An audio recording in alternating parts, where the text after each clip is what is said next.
Okay, the stream should be up, but that's really unfortunate. Yeah, it started. That's really annoying. Whoops. Oh, camera's freaking out.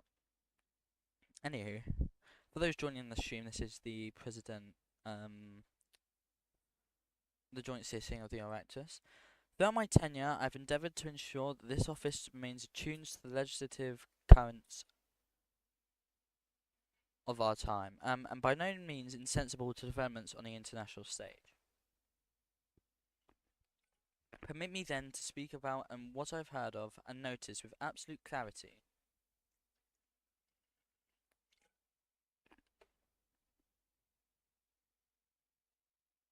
Without reservation and without apology, Ireland is winning.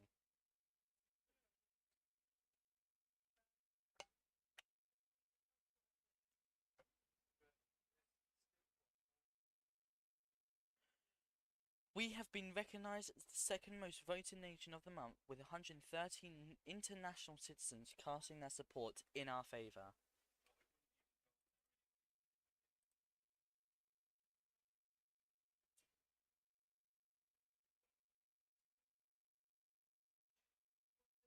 Our recent general election witnessed an unprecedented level of civic engagement, surpassing, indeed eclipsing that of even the most venerable democracies. Our national broadcaster, far from devoid of abstract gender or of any other kind, a shining gem in our collection of national pride.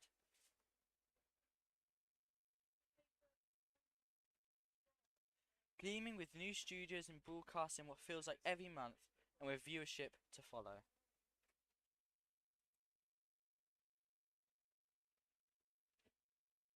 Surely a testament to the work of its Director General, Kamala P. Bissetta, who's sitting right there.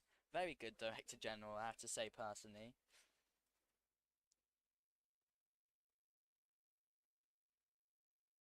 So too, regarding recent development, have I consulted particular of our Benicht Neven. I'm so sorry for how I butchered that. It reads,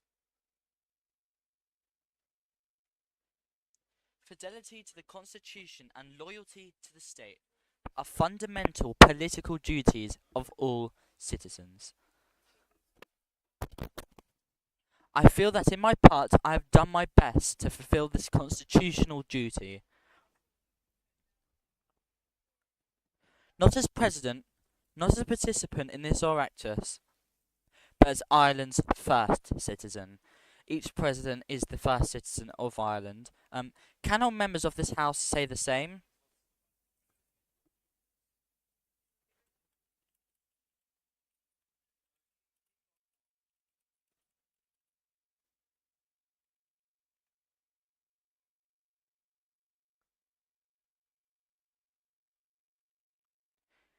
It is telling that when individuals with little to no influence or charismatic capital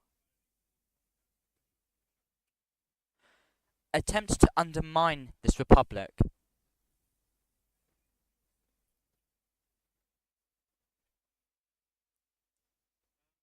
not just its government or ideological leadership,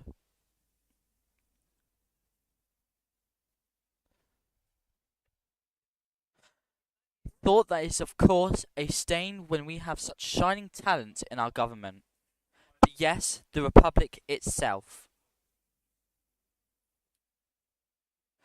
They are laughed at and thwarted.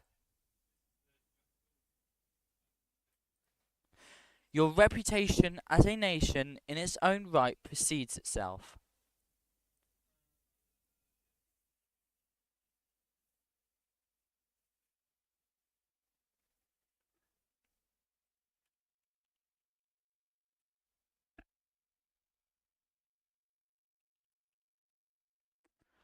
Thus, we can conclusively assert that those who attempt to subvert the sovereignty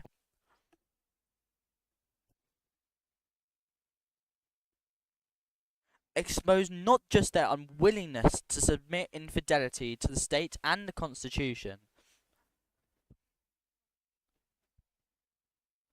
but they reveal that they are fundamentally estranged from normal society.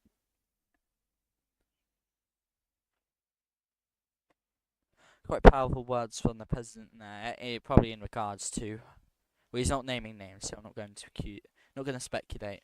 I told you all that I would focus on the positives of Ireland. It is time too that you do the same. That prevailing optimism I initially remarked on indicates that there is a willingness to do so. So let us begin.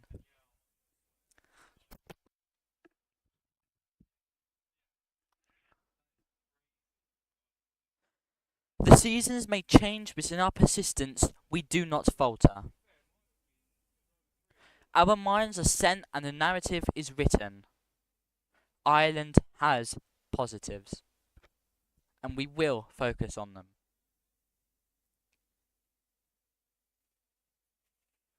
Go where Mathicat. I cannot pronounce that at all.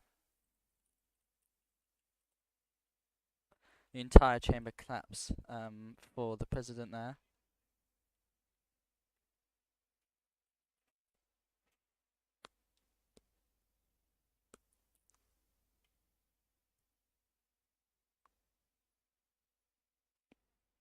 Quite lot of clapping actually.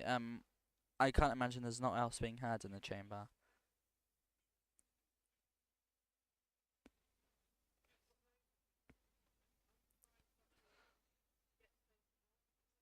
The Cathaoirleach of the Seanad Éireann will now take the floor.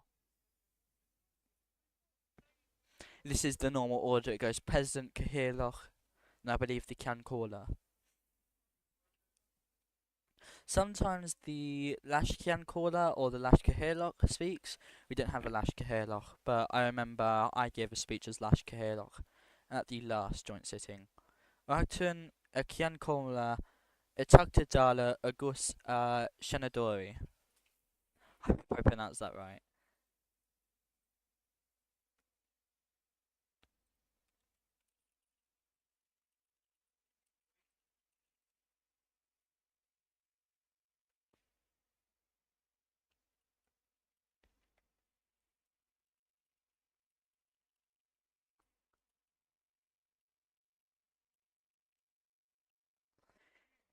It's a single honour as my final act as Cathaoirleach of Seanad Éireann to address the joint sitting of the Oireachtas in the presence of our President. A figure who so powerfully embodies the spirit, values, and global voice of the Irish people.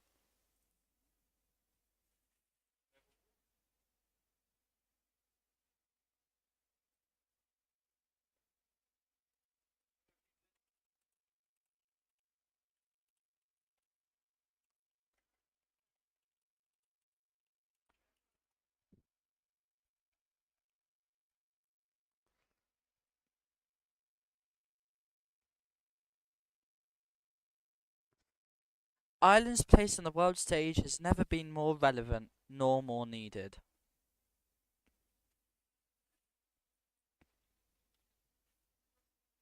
Again, this is the Cathaoirleach Wilberforce, and he has announced that he will not be running for Cathaoirleach again.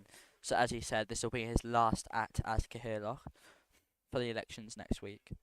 Because after those elections, there will be needed a new Cathaoirleach. I haven't actually seen anyone run yet. But we're getting a bit ahead of ourselves there. Though an iron nation on the edge of Europe, we've always looked outward to share, to engage, and to lead. I'm trying to read these with passion, but I'm sure the people who are doing it can actually do it better than I have. We know what it means to struggle, and we know the value of peace. We carry the lessons of our own history into every international conversation.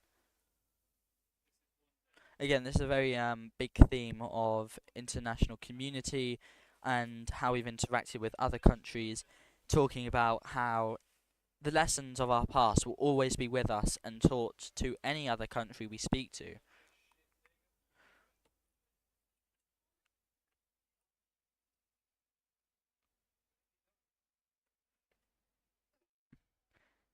As advocates for human rights, for equality, for sustainable development, and for the primacy of diplomacy, in this chamber we debate and decide in the name of the people we serve.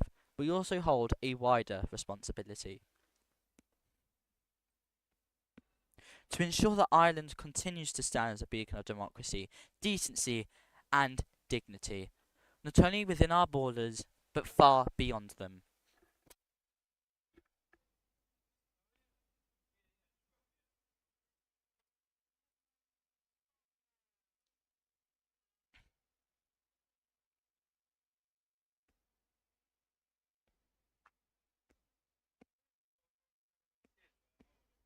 So let us reaffirm, together, our role on the global stage. Let us act with the humility of our history and the confidence of our convictions.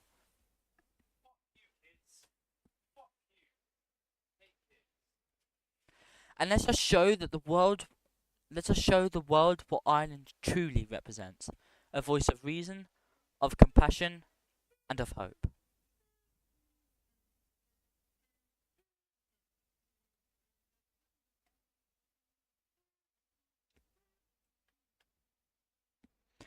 Ma Adid, I'm not going to try and pronounce that. Are there any I speak? Oh, never mind. Let us carry that spirit of unity, of shared purpose into everything we do at home and abroad.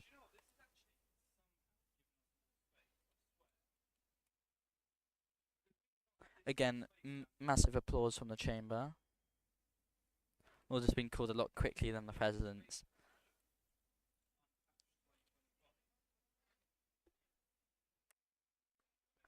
And Taoiseach is now being called to give a speech.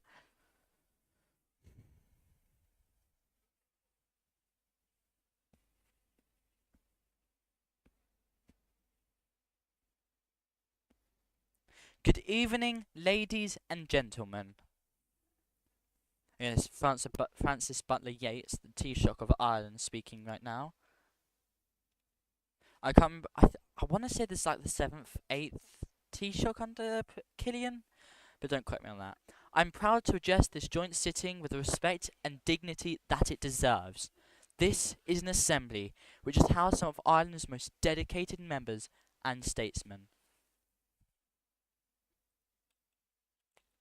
In our in recent days, our democracy has been challenged, shaped, and bruised.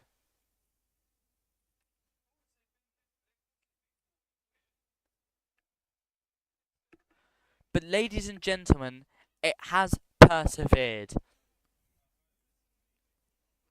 President getting all the members of the chamber getting a little rowdy there.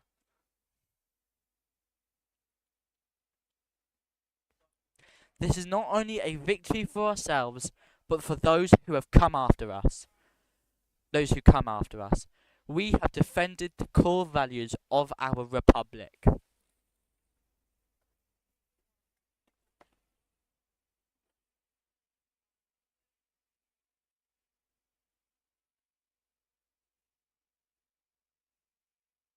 But it takes more than stopping tyranny to achieving long-lasting peace.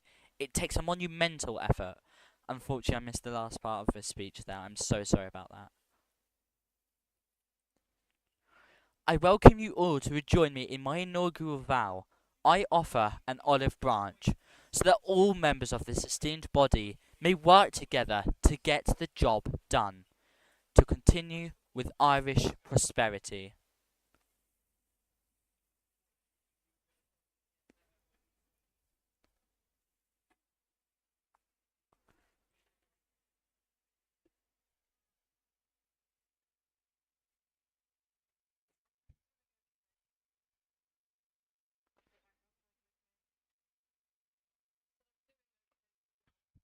Whether you're in Louth, or Ulster, or Connacht, or anywhere in our great republic, you are in your heart a citizen of our Irish republic.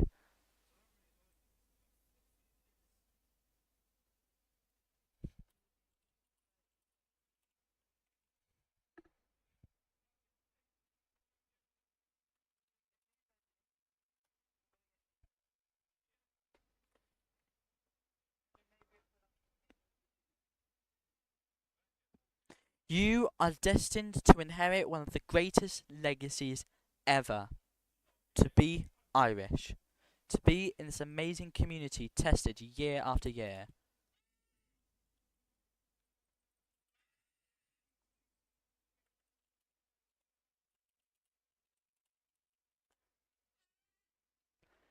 Ladies and gentlemen, what more may one ask for?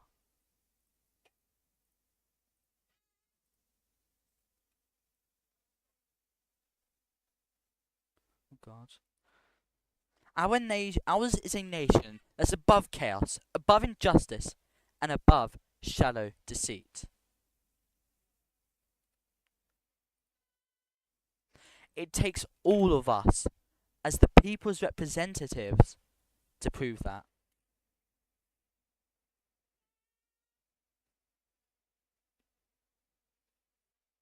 And so I offer you all a challenge today to do good to your neighbour and to uphold what it means to be Irish. It's very ironic a British man is reading out this statement, but may God in his infinite wisdoms bless you always. Go very Mathagat. Does anyone in the audience speak Irish? If you do, could you quickly tell me how to pronounce that? Like come up and tell me. Just put your hand up. Cillian, I know you probably do. Can you quickly come and tell me? You might be busy actually. But that was the speech from An Taoiseach of Ireland. Is asked again, ladies and gentlemen and non-binaries, please raise for the President of Ireland. Oh, is he leaving already?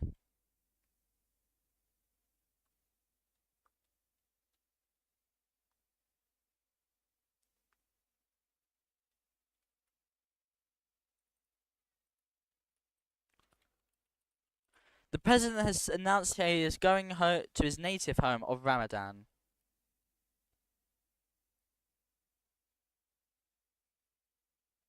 Oh my God! The President has just been kidnapped. As Oswald enters the chamber, former leader of Fine Gael, and convicted criminal, he has been taken out of the building in a white van, which was driven by a clown. Very crazy. This joint sitting of the Oireachtas is now adjourned. Do all members please remain seated? The Shenandoah will now return to the chamber and they will then adjourn.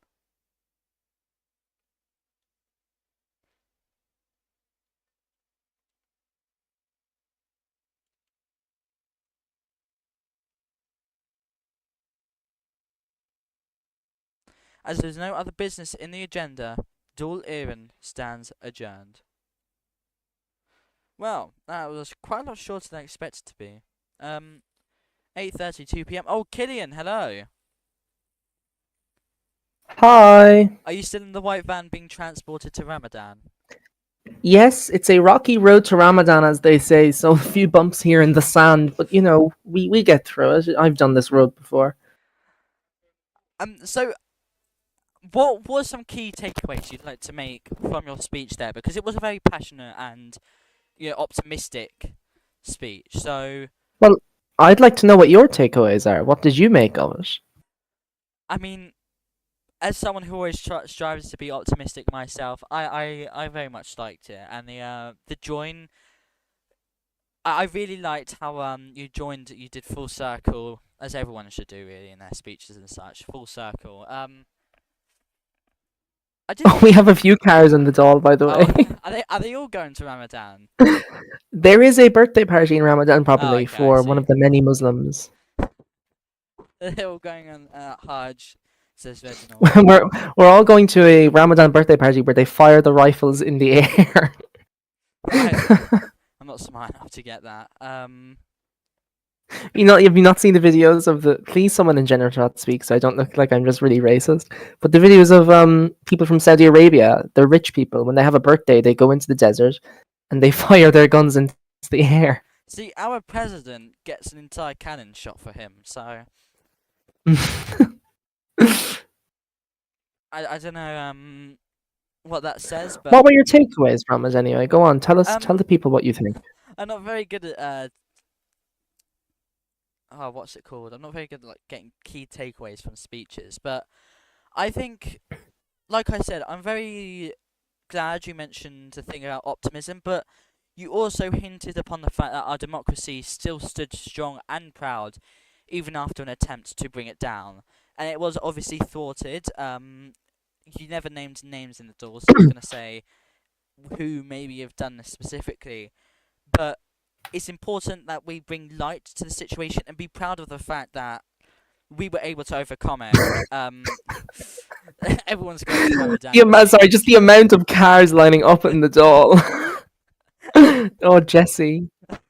It's become such a what's Well, it called? this is probably the most political speech I've ever made.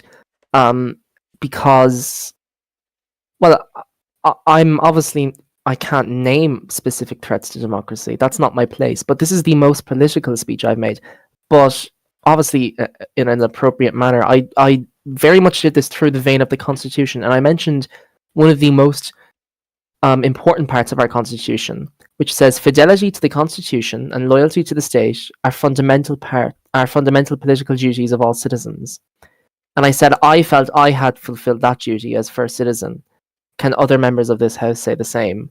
And I think that was a call to conscience, because what has unfolded recently has been really a challenge to our democracy on a scale that was probably unprecedented. And I felt that as head of state, though I couldn't get, into the rough and tumble of the Dáil that I probably so miss, I had a duty to call out a constitutional failure where I saw it. And people have come to me before because I've done this already. I've called out these shortcomings before in politicians. And they said, you're not the Supreme Court. Who are you to rule what is constitutional and what isn't? But what they fail to understand is that the very essence of being president, and this was an information imparted to me by Sequatic, who, though not an intelligent individual, obviously has his moments.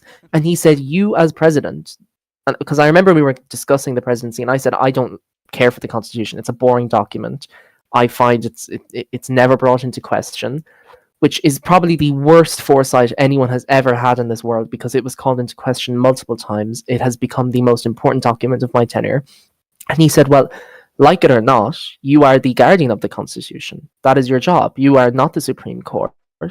You are not the Dáil, but you are the guardian of the Constitution. And we have seen not just a violation of the Constitution, but a complete disregard for it in our democracy recently. And I felt that I will never reduce myself to calling it out individually, because people are intelligent enough to discern who it is. But I felt that some important words were important to mention. And, I have never, by the way, I should say, never have I ever. I think people forget that governments do serve at my pleasure. Governments do serve at my pleasure on advice of the Dáil. And I have always been hesitant to take possession of government, because you can be a possessive president and be very defensive of your government. And you can say, this is my government. It formed at my pleasure. I'm going to defend it where possible. And that is an okay thing to do as head of state. That is a normal, it can be surprising, but it's actually a very normal thing to do, and to defend the activity of your government. I've never done that before, but I felt today was the best day to do it. So I mentioned activity, turnout, and of course, my favorite line in the speech. Where is it? It says, our national broadcaster, far from dysphoria Yeah. of abstract gender or of any other kind. I thought that was probably my favorite line No from the clue speech. what that I meant, love our but national. I knew it was a jab at the radical transgender legislation. I guess it's too far my vocabulary. Another thing I discerned from your speech on the topic of activity was, you didn't say this directly. You've always been very proud of the community when we have, these leaders coming on to election night, when we have all these people watching or playing the game Mm. or in the Oireachtas, and you said that in your time, I would assume as Director General, and maybe other times in Ireland, didn't really see it. So I mean, personally, this is all I have seen. I've seen Ireland be very active over the years. I didn't see Valorous reign, but I did see every other one since I've joined, and I would argue Mm, that Ireland has been very active. So, I mean, I don't know what you speak of when you say that it's very different to how Ireland used to be in terms of activity, but it's nice to see that yeah, older people of this community, people who have been in this community for longer, have noticed that there are more people contributing to it, and that there is activity. So I just noticed you always bring yeah. that up in your speeches and what you do, and I Absolutely. think it's Well, we important have to to be keep. so grateful for what we have because it's delicate, it's fragile, and it's the result. It's the combination of a lot of different people putting in different efforts. And you're right to say that I love when we have an election night or a debate night that is just rough and tumble politics. People, people don't have to VC. I feel we shouldn't put a burden on people having to VC, but when they do, it creates a lovely atmosphere, at least for the at least for the witnesses, maybe not the participants, but it creates a lovely atmosphere of politics working, of politicians arguing, ping pong politics, as Kamala loves that term. um I very much appreciate it, and I think what you see in election night is spin politics. Politicians who have been given lines, and the best ones who can feed them have a great performance. I don't think that's bad politics, and I think people who put that kind of politics down just can't play it right, can they? They can't win elections, so they're going to pretend that the game is rigged and unfair. Spin politics is important. It creates organized, coherent messaging. It creates a narrative that the government can run with. And I think, again, we're getting very political today. I think this is a government that serves at my pleasure that has done that job very well. They have done both a good job and good communications. I'm very proud of the Taoiseach I have. And I'm very much breaking my own tradition. My predecessors have done this before, but I have never done it before. And I will stand by my current Taoiseach and say that he is one of the most qualified, capable, and experienced Taoiseach I have ever had. And at a moment when our democracy was challenged, he had the foresight and the intelligence to determine what was a threat, what needed to be done, and things were resolved rather quickly, embarrassingly to the detriment of the threat, but very much to the benefit of this country. And I'm this isn't an endorsement of him for his upcoming campaign, assuming he's going for re-election. This is an endorsement of him, of his politics. But I think he plays the game well. I think I could not have asked for a better Taoiseach to be nominated at my service. And of all the Taoiseach I have had a close personal relationship with, I will say that the smoothest Taoiseach I've had to work with has almost certainly been this one. Um, Sorry, I'm not more sure what to make out of that because I would ask follow-up questions, but I'm sure a lot of them you're not allowed to answer. Um, Sticking on the key themes of positivity, obviously with you saying that the T-shirt has done quite a lot. Um, where do you see Ireland going after this? Do you hope that because obviously you did touch upon the security threat, but like again, you touched upon activity and where Ireland was at the moment. What do you see for the future of Ireland? Are you scared for it? Do you see anything particular trend, anything like that? Um, well, I think a lot of Row Nations is just a constant struggle between the new and the old, and that's not necessarily systems, the new systems or old systems. I mean that in reference of people. I think Ireland has done this before, where we have entered a stage of politics where we begin regurgitating old politicians, and that's fine. I've always been a fan of old politicians coming back into the arena, facing new circumstances, facing new conditions, and facing new electorates. But I think we shouldn't get to a stage where we are dependent on that, where we are dependent on the old political regime returning to the arena every time the arena becomes vacant. We have to find a way to groom people for leadership positions, to get people into positions that they may not necessarily be ready for now, but will be in the future. And I know it's easier said than done, because to do that, you have to do many difficult things that you can barely do with a person in real life, never mind over Discord. You have to instill a certain amount of confidence in themselves, because I think we forget, well, us established politicians forget how difficult it is to put yourself out there, to go into general chat and very, unmitigatingly to state your positions and to defend them, to the death.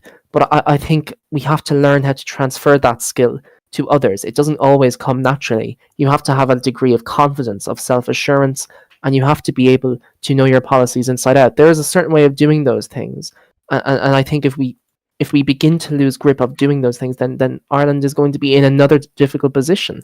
Now, this isn't me being pessimistic. I know many people would agree that CillianClarke is a cynic. I'm very much a realist, and I try to be so optimistic. But when it comes to questions like this, I'm very very cynical.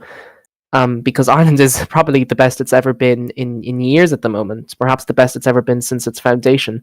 But still, I think we have to be conscious that these things don't come out of thin air, that this is the culmination of work from so many people, and that unless we are willing to inspire the next generation, both literally and metaphorically, to take up this cycle, because they're willing to, they just don't think they are able to. We have to transfer that kind of language to them. Um. So. So I'm very bad at asking questions. I mean, the more I ask, the hopefully I'll No, get better you're at it. not. You're not. But You're. I, with the oh yes, there was that constitutional. I'm not sure if you would be able to comment on it, but have you seen the proposed amendment to the constitution recently? um, I believe I have. Yes. Well, it was proposed to the Dáil yesterday, and the group staff unfortunately said that it won't be. Well, I think it What was in passed the it? Dáil. It was the removal of the Shannon class system, but it was also it would establish the impeachment of justices. I believe Mr. Sunday spoke to you about it when Oh yes. yeah, when we Oh met. yes. So Yeah. Um, I think that it is fantastic to see that our government is coming up with new ideas. And if the old guard don't like them, I am more than willing to be that person who will defend those ideas. I think it's important that see. I think this is another instance of people forgetting how good we have it. Governments can be very sporadic, irrational, and if Francis Butler Yeats decided to turn around tomorrow and decide that he's going to spend his tenure rallying against group staff, doing what he so desires, we would have to have 2 months of grueling work and complications. But he hasn't decided to do that. The government has not decided to do that. So I think what we should be doing, we meaning the old guard, we should be spending time, finding compromise, concessions, and inspiring these ideas into action rather than constantly being the cynics that we have become so accustomed to being. I think these ideas are very once in a generation. Very rarely do you see politicians with ideas that they are willing to implement, ideas that aren't so out of this universe radical. And I think we have to allow these ideas to work. I think we cannot constantly be breathing down the neck of government. We have to let them govern every once in a while, because that is very much the foundation of what we are working at here. And by every measure, this amendment is not a radical one. It is not one that is unfit to be in our constitution. And though I will never reveal how I vote on it, I think the Irish people deserve it to be put as a question, both to the chamber and perhaps to themselves. And it is wrong for an established group of people to pretend that it is a radical movement that doesn't deserve to be considered. well, earlier in an interview with Kamala P. Besessa and Danu or Conor Novak, they did say themselves. Conor Novak did. They said that. So I'm just trying to remember. Um, Take your yes, time. that the people like the deep state in quotation marks. They need to be able to ensure the group runs effectively, and you don't have the government turning around and saying that they're going to declare. Well, no, a direct example they brought up was like something about banning all the Catholics, and Connor said they'd be happy to help with them with that, but like here's what else needs to happen. Like I think also listing negatives and like, Absolutely. do you think Absolutely. that the current group staff? I mean, if you want to comment, that the current group staff are doing this, and or whether they should be more open-minded to this new constitutional amendment. Do you think they're overstepping as well? Well, I have to be conscious of who's in the audience. One moment, let me check. This is also being streamed. See, the difficulty is it? Okay, well, the difficulty is that we have ultimately we do have. See, I talk so badly about people sometimes they forget the good, and I need to be conscious of that. We have a good group staff who have, when we needed them the most, Yeah. defended the group, both both domestically from threats that to our political system, and internationally when we needed them the most. But and that cannot be understated. It cannot be overstated. The good that they have done. I would never for a moment advocate for their removal or for the reform or change, because in that department Ireland is a steady ship. We Lewis Doherty, William Cathcart, and all of the above, etc., are an absolute necessity. They might be a sinister necessity or an evil necessity or a malicious necessity, but they are a necessity nonetheless. However, I think I think that because of our constant defensive attitude towards successive governments that have repeatedly tried to erode the trust between the people and group staff, and between the government and group staff, and between our institutions and the people, that they now have been grown accustomed to that attitude of rejecting ideas simply because they are too much effort to implement, because they go against the established status quo. And that's not why I came into office. I didn't come into office to perpetuate that kind of attitude. Now, it's an understandable one, and it's one that I believe most people would be willing to get behind. I think there's a fair case to be had to say no to this referendum, or a fair case to be had to say no to certain changes. But I think it becomes wrong when you start to no longer acknowledge that there is also a fair case for the adverse. And it's time that we actually stop, pause, reflect, analyze this attitude that we have, and ask ourselves, is it really necessary to have this attitude about a Shannon reform? Is it really necessary to have this attitude about justice impeachment reform? By no means are we Conor Novak, so why would we spend time trying to analyze every single word and comma and full stop? We aren't Conor Novak, so why not just accept at face value that this may be a good piece of legislation? And it may be a piece of legislation that we are able to implement, to consider. And I think we need to lose this narrow mind. I am anything but narrow minded. I hear out ideas and I say they're bad, but we need to start hearing things out again. Oh, he's gone. Well, whilst we wait, I'm just going to quickly take the opportunity now. If you want to ask your question to the president, I'm not sure how long you'll be around, but if you do want to ask your question, just DM me and I'll make sure to ask it. Oh, he's gone deafened now, so we're just going to have to wait. But on the subject of Conor Novak's, what's it called? Speech earlier, oh, he's back. Sorry, I am back. Hello, I'm just going to quickly say there will be a recording of the entire speech uploaded earlier. Perfect. But anyway, did you have anything else to say on your point? Nothing else to add.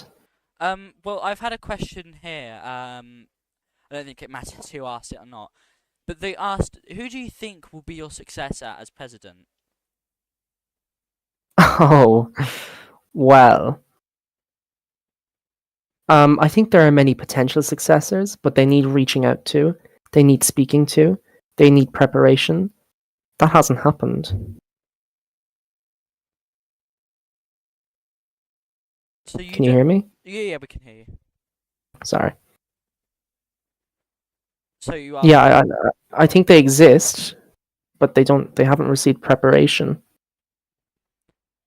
So you do believe someone is fit to become the president of Ireland? Just they haven't been trained in, how to do that. Yeah. So, do you think you'll spend part of your term this time, trying to find someone, trying to find like a predecessor to teach and, as you put it, quite frequently groom into, the position of president? Do you have anyone potentially in mind you might? Well, I don't want to do that. That is not my responsibility. I don't want it to be my responsibility. I'm always willing to do that for anyone in Ireland, really, not just my successor. But I feel that the test of this group's leadership is, can it sustain the preparation of another president without constantly relying on the same people? I'm one of those people. Sequatic is one of those people. Connor is one of those people. Now, Sequatic and Connor, well, Connor certainly has been able to remove himself and distance himself from this group successfully. Sequatic has too, I believe. He just comes back and annoys us every now and then. And Lina obviously was shot dead. I don't necessarily want to remove myself from the group that much. It might be something I have to do the moment I leave office. For things like exams, other etc. etc. I have, don't forget, I've dedicated 5 full years to this group without cessation. But training the next president is a big responsibility. I don't know if I even have a fraction of the knowledge to help them with that. I'm willing to assist them in other ways, but I think that's a responsibility that I'm very hesitant to place on myself. And I know I seem very heartless right now as I say this, and as the words leave my mouth, I know I sound cruel and careless about who my successor is going to be. But this is an attitude that has been shared by my predecessors. I've received little to no preparation. I don't know if that's on the basis of I was already experienced. I already had the right attitudes. I don't know what the reason behind that was, but I think that's a similar attitude I have to my successor. If they're willing and able, then the right people will find them. If they're experienced and capable, then they'll fall into the right place. I don't want to have to orchestrate my successor, and I'm willing to name names if that's. I'm getting the vibe that you would like if I named a few names. Would RT like that?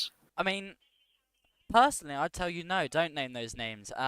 Wait, do you mean like as potential people you'd see as? Yes, as potential candidates. Well, I mean, I personally would say no, but I think as a media company would say yes. I think Kamala would like if I named a few names. Kamala, I'll name a few names for you. Well, recently I have begun advocating for Mr. Sunday to be Uachtaráin na hÉireann, and I have said that if he is willing to change his attitude on a few things, and most importantly, people don't do this anymore, but it's so important.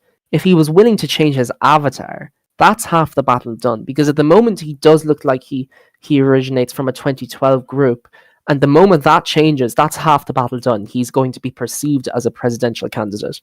But what is most important is that he is in a place where he is fully able to carve out a path to be president.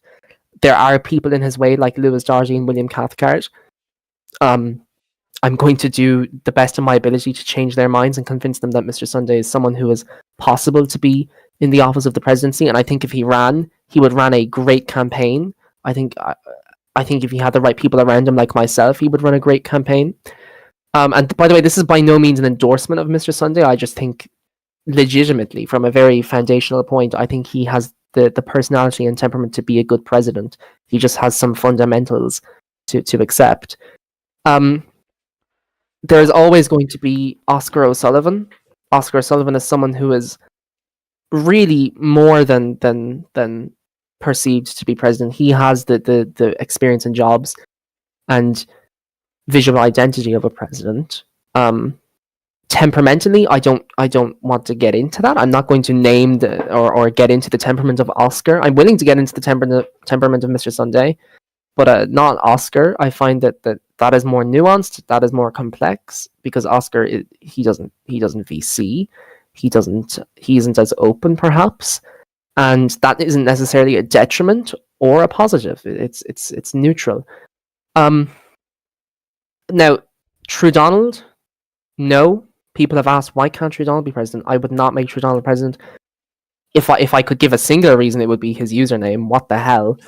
But more importantly, I love Donald a lot. I have a great affection for Donald. I'm more than willing to work with him on political projects or bipartisan projects, but I believe that he has led the charge against the Constitution many times. He has led, whether that is in the name of reform or destruction, I don't know. That's not my place to say. But he has led that charge one too many times, I think, to accept a position that by all means is part of the establishment.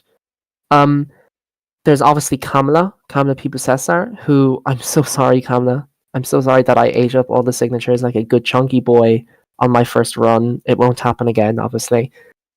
Kamala is very judicial. I think what Kama needs to do, though, and I'm going to get personal with Kama because I know she can handle it. I think what Kama needs to do, though, is to be a bit more receptive to people and to their criticisms. I think she's obviously a very stubborn person, and I'm a stubborn person too. You know, there's nothing more to it. But I think she's a very stubborn person. But I think when you're in the office of the presidency, you have to accept some really, really hard things. You have to change your perspective on things that you perhaps, believe to be correct for, in Kama's case, years. Um, it's not a job that anyone is entitled to. And because of that, you have to work for it. You have to mold yourself to it. And I think the people I've named are able to do that. Um, I mean, this may be like very far in the future, but do you have anyone who you think would be like, who currently, they don't have, the qualifications or the understanding of Ireland, you'd say right now to be president, but you could see them being president in 2 to 3 years? Is there anyone specifically like, I don't know, just Um, again, it's very far in the future, so I wouldn't expect it, but like, just on the subject of more candidates, do you think there's I anyone think in the future that could be strong? I think yourself and Emperor Novak. I think you would need a makeover. I think you would need a brush up. You would need training. You definitely. I see that it's a. I don't mind answering the question because it's a bit of a pointless one. Everyone technically has the capacity to be president. It's just a matter of work and making a difference in yourself, not necessarily a difference in others all the time. So it's an easy question to answer. I can sit here and name names and make people feel good about themselves because I'm telling the truth. Most people here are able to be president. It just some require more change than others. Um, so I don't know. I think it's just a question of are people willing to make that change. You have to have your heart in it. You have to go for it. You have to mold yourself to these things. You have to and temperament. See Conor Novak when he first launched this model of presidency in 2021 after the referendum. James Akeson used to be the same way a lot of people are now. He used to write into the Electoral Commission in open letters, the Presidential Commission, and say, hey, you're undemocratic, let people in. And yes, the presidency in its essence is not a democratic office. If the presidency was elected based on popular sovereignty, Ireland as a group would not exist right now. It would have collapsed some time ago.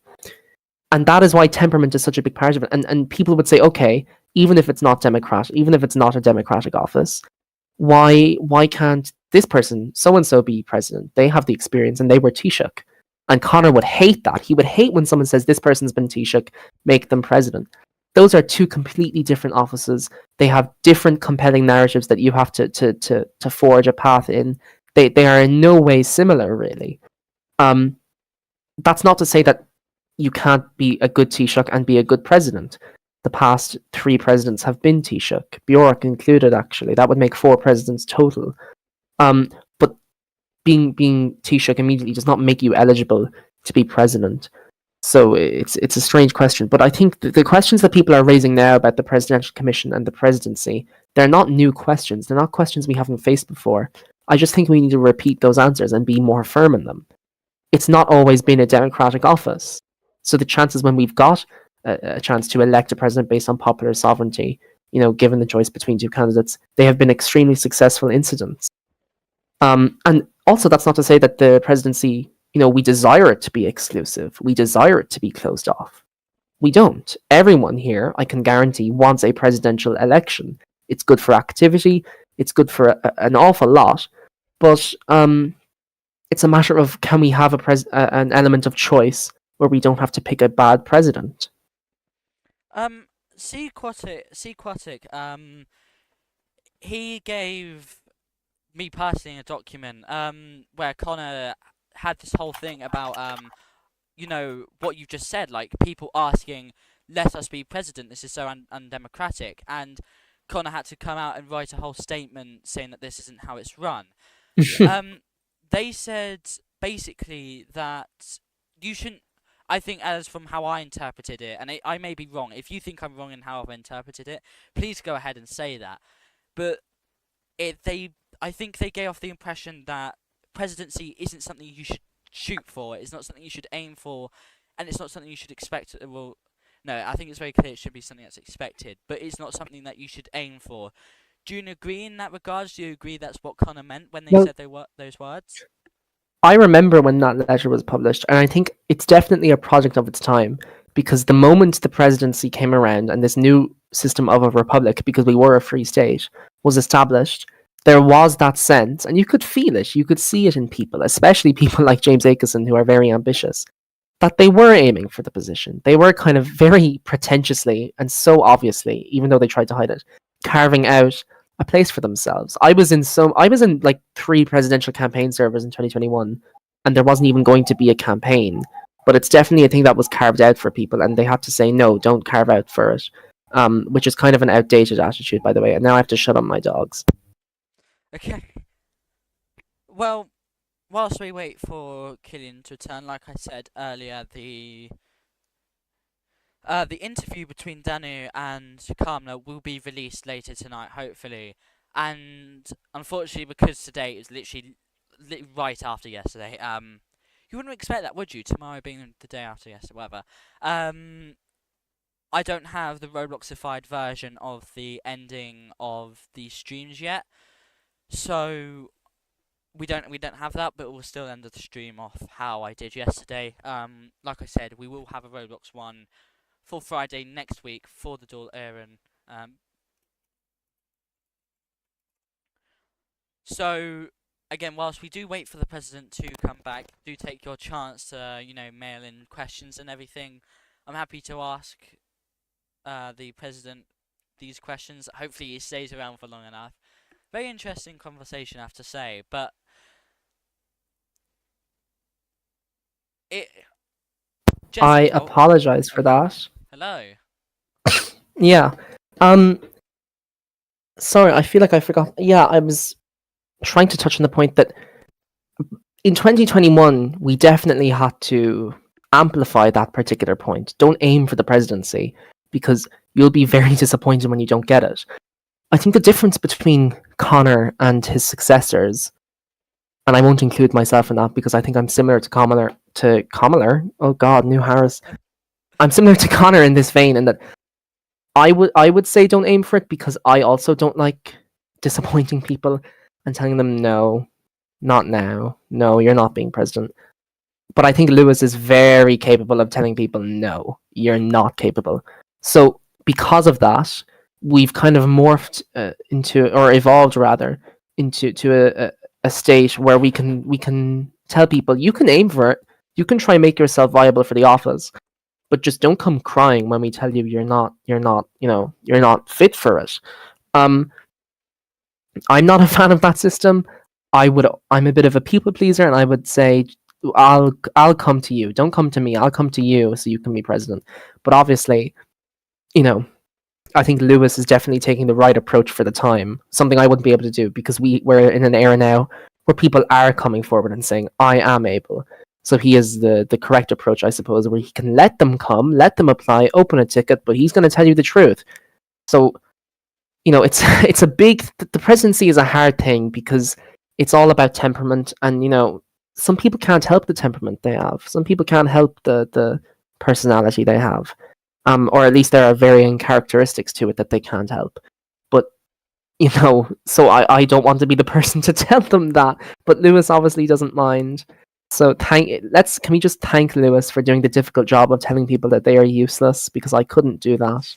Thank you, And Lewis.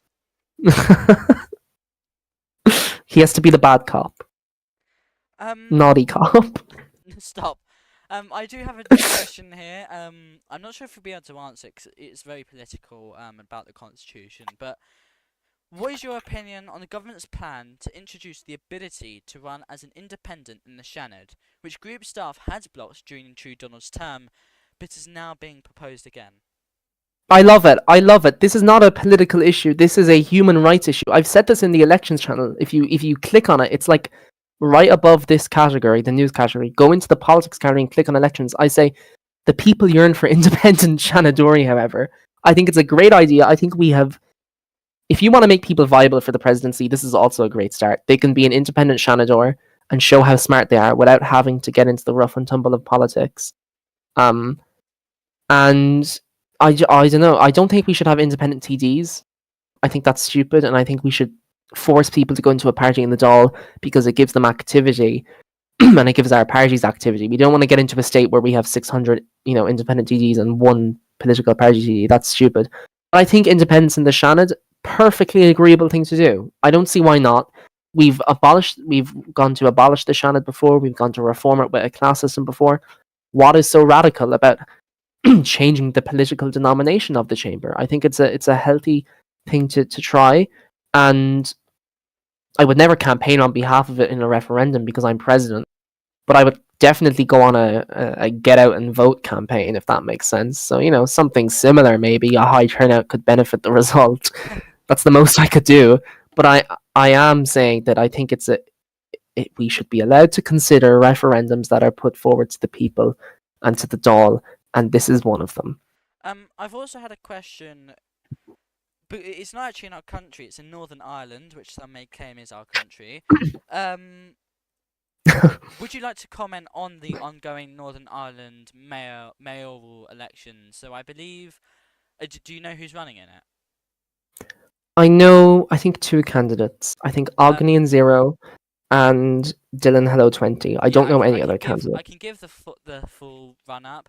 Please do. Sean 7658, Ognian 0, Adapted Frost, and Dylan Hello 20. Would you prefer any of these candidates to win? Do you think any of them will be good for Ireland in the south, or just any kind of these opinions? Well, I think if you're listening, or you're tabbed out mentally, or you're doing some work alongside this, please listen in. If you are willing to at least join Northern Ireland and vote, you have to do it.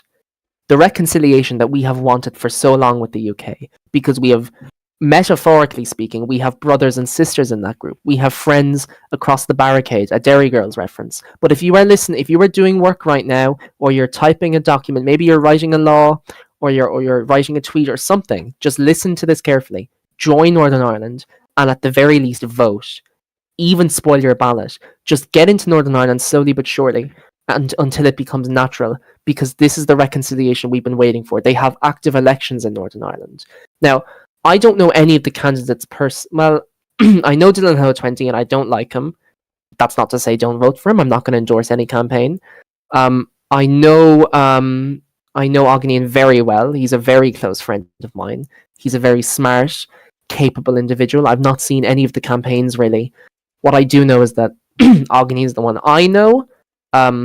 It's because of him I'm going to vote in Northern Ireland. I won't say how, but I think people should follow in my footsteps at this moment in time. I think this is such a decisive moment where they have launched elections in Northern Ireland. And I'm not going to speak on UK management of Northern Ireland because I don't know what it's like.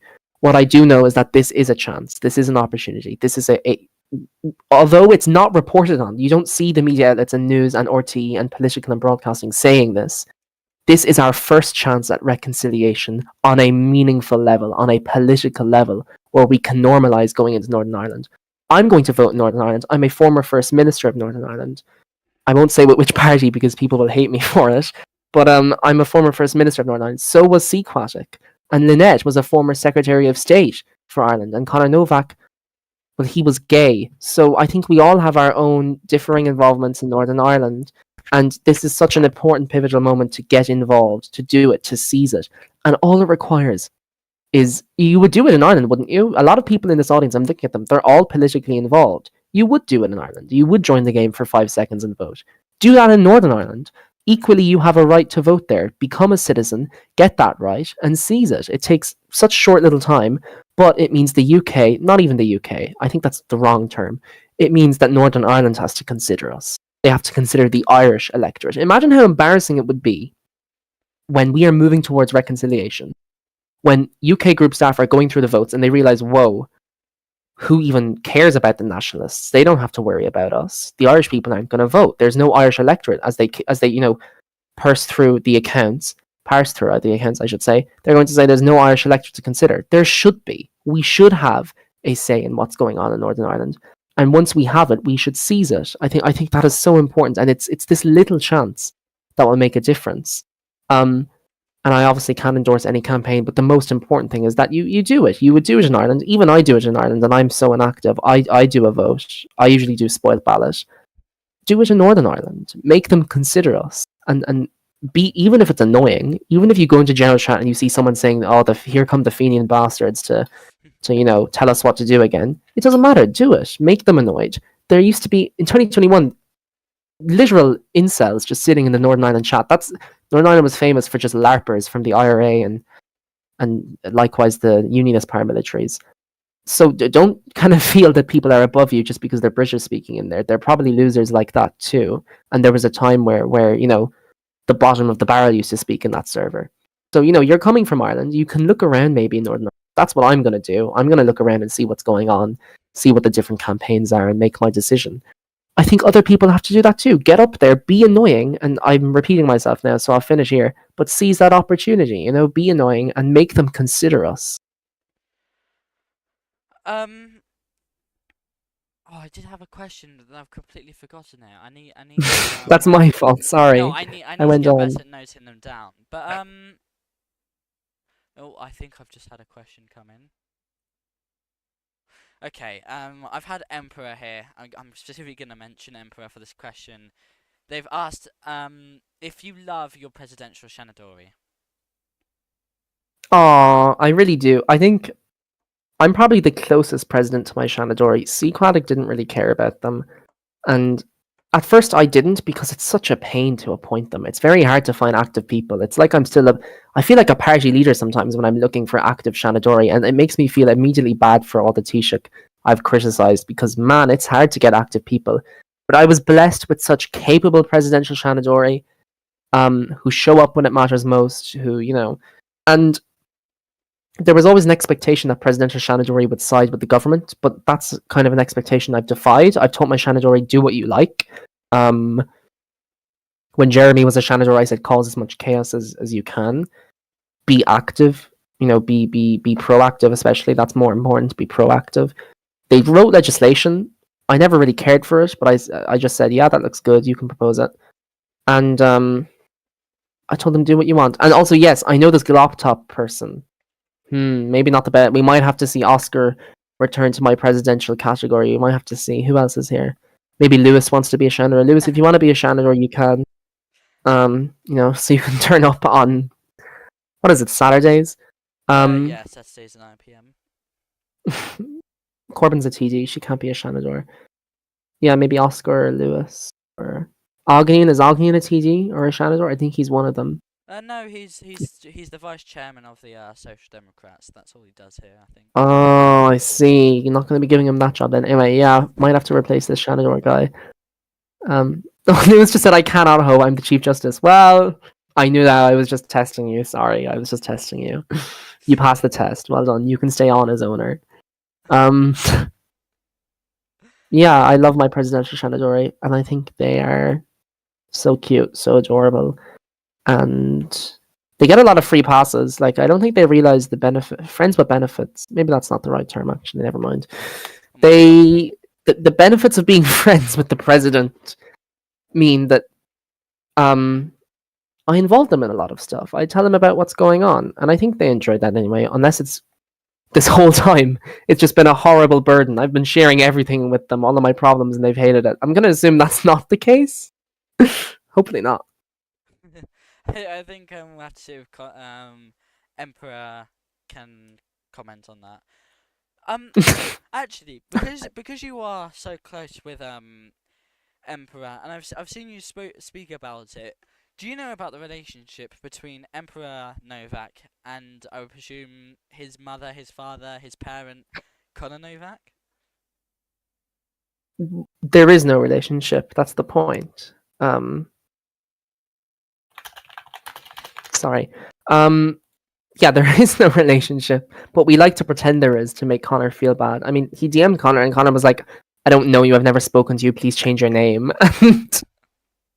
Which I think, because as Conor has gone on, he's just become more and more of a safeguarding robot, and he's been like, this is inappropriate, I don't know you, change your name. But CillianClarke, I think it was me and CillianClarke that convinced Emperor to change his name, and was like, yes, do this. I promise he will love you. So Ember DM'd him and was like, Father, it's me. And Connor was like, you're making me really uncomfortable. Please stop.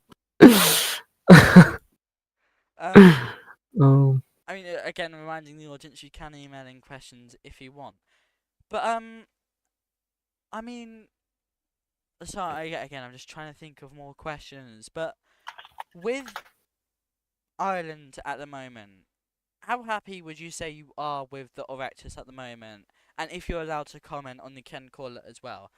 I mean, personally, I think the Ken Caller's done quite a good job. Like, with all the statements, I haven't had any other Ken Caller do that. I mean, I think Eamon, he did mail me once or twice, like just about RTE and everything. But what are your thoughts on the current chaos in Well, quotation marks in the duel and how Ken Caller Jesse has been dealing with well, it?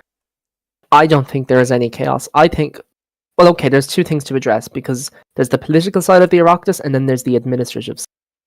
Um, we did earlier today literally have the Oireachtas secretary just leave because she didn't like full stop maybe question mark I don't know. So we'll fill that vacancy. But most Wait, hold importantly, on. yes, Neve resigned. well, there was no resignation, more of just a quick departure. Oh, Um, oh right. we'll see if that can be resolved. But Jessie is Ken Corla. I think Jessie doesn't take herself seriously in the slightest, so it's very hard to be lectured by her. But I don't know. I think I find it hilarious personally. Um, and I love how firm she is, and it's not even on purpose. It's just because the clerks told her to be strict. But I love it because we need to go back to firm Ken Corliss. We can't do this whole thing of they're scared of being removed, so we're gonna appease the masses and the doll. That cannot be the case. It's stupid. It means the doll is not fun for anyone. We need a strict doll. Um, and I will say we need new requirements for running for Ken Corliss. We need new expectations. Nowadays, it's just whoever has the nicest speech and the support of the government. That cannot be the case. You have to be a quick typer. You have to be tabbed in. You have to know what people are talking about. Jessie is at least two of those things, and I think she's doing a great job of it. She's so far we have me and Jessie have like in solidarity survived 3 votes of confidence in her, so we're on a good track. We have a good track record. Well done, Jessie. But yeah, and in terms of the Oireachtas itself, where there is an opposition and there is a government, well, I'm just going to repeat my speech and say, is there not a prevailing sense of optimism in the air? So, so you do I get the very vague understanding that you somewhat support Jesse. So how would you if you could personally oversee this issue? How would oh no hold on I just remembered Reginald did ask us a very important question here. Yeah, Reginald said it. Will you be celebrating Eid al Ramadan Al Jazeera Al Hajj with a public event? I did. We had Eid al Fitr earlier this year, and I was the first president to release a statement on that. I don't know. Islamophobia is like so normalized nowadays that and even me and my close friends, we joke about it. I tell them to stop, but I'm kind of a hypocrite because it's funny and I laugh at it. But Islamophobia is so casual nowadays, and so I was like, wouldn't it be like one of the perhaps biggest selling points of Ireland is that it was so woke. I don't know if this is the case anymore. I really don't. I cannot tell you, but I know that Ireland is so woke that people in the UN just used to, or initially, like in 2020, they used to just laugh at it and be like, "Oh, that's the gay guy owns that. It's full of woke snowflakes." And then in 2021, it was less of people laughed at us and more of just we had established ourselves. So it's like, oh, they're the gay group, but they're a group, like they're a good group and they challenge the UK and stuff. And it's like, whoa, they have high turnout. And then in 2024, we saw the pendulum shift. Ireland became more of a centered group, a group that was beginning to look more like the UN and groups in the UN. And I love the UN. I just lied to you all. I don't know why I said that. I do not like the UN. I would never speak in the UN. I literally just lied to you. My mouth opened up before my brain could think. I do not like the UN. And I think it's a bad thing that we began to look like the UN. But I think, we have good group management, we have woke leadership. Connor came back during 2024 and he posted that GIF that was like, we have to go woke. And he said this a few days ago too. He gave us the beautiful what the Thatcher quote that was like, Yeah, everyone kept reading it last night. yes, the woke elite have become docile, content to watch transgenderism relegated to a second-class ideology. Transgenderism is the state ideology, We which should was a cut that very off with inspiring Trump. thing. It's written down on his post-it note somewhere on my desk. No, I think No, but Ireland has should been have asked doing a good in question that about regard. it during their interview earlier. You should have, yes. You should have been like, what is the state ideology? Ideology, describe it. But Then you start speaking the Margaret Thatcher voice. literally, do you want to do it, Dan? Do you want to do a Margaret Thatcher right No, now? never. I've never tried. You'd be surprised. I don't try to imitate politicians. I don't agree with much with Margaret Thatcher anyway. I wouldn't want to be anything like her. Well, she seems to be very woke recently, so I kind of agree with her. She's dead. I didn't. No, no, Oh, okay. no, no, no. Ding Dong, the witch is alive. She's in no contact Ireland. She All lives right. on. Um. Oh my God, Kamla's trying to sell people back to RT because Al Jazeera is on a break. She's like, Reginald said, RT is the state broadcaster for a reason, and Kamla said, because we're good like that. Come home to RT. No one's coming home, bitch. No one's coming home. They're all staying away. With. I mean, would this be a Killian interview without asking about the allegations brought against you and your wife? No, see, there are no allegations. When Corbyn misbehaves, I slap her, and that's okay. That's okay. Any healthy marriage has that. Does she And slap it's vice you? versa too. Oh, okay. Yes, it's vice versa too. When I misbehave and I say mean things, I get a slap across the face. Not just from my wife, from her close friends like Mr. Sunday, and etc. etc. The list goes on. Oh, that reminds me. With what you brought up earlier about the presidential candidates that are going back to that, but with with these specific people, do you think they'd need like significant changes to themselves to become president, or do you think that we actually have people who are very close to becoming president? They just need to make minor tweaks within themselves to be able to become Well, something like your successor. it's both. We have people who only need minor tweaks. We have people who need major facelifts.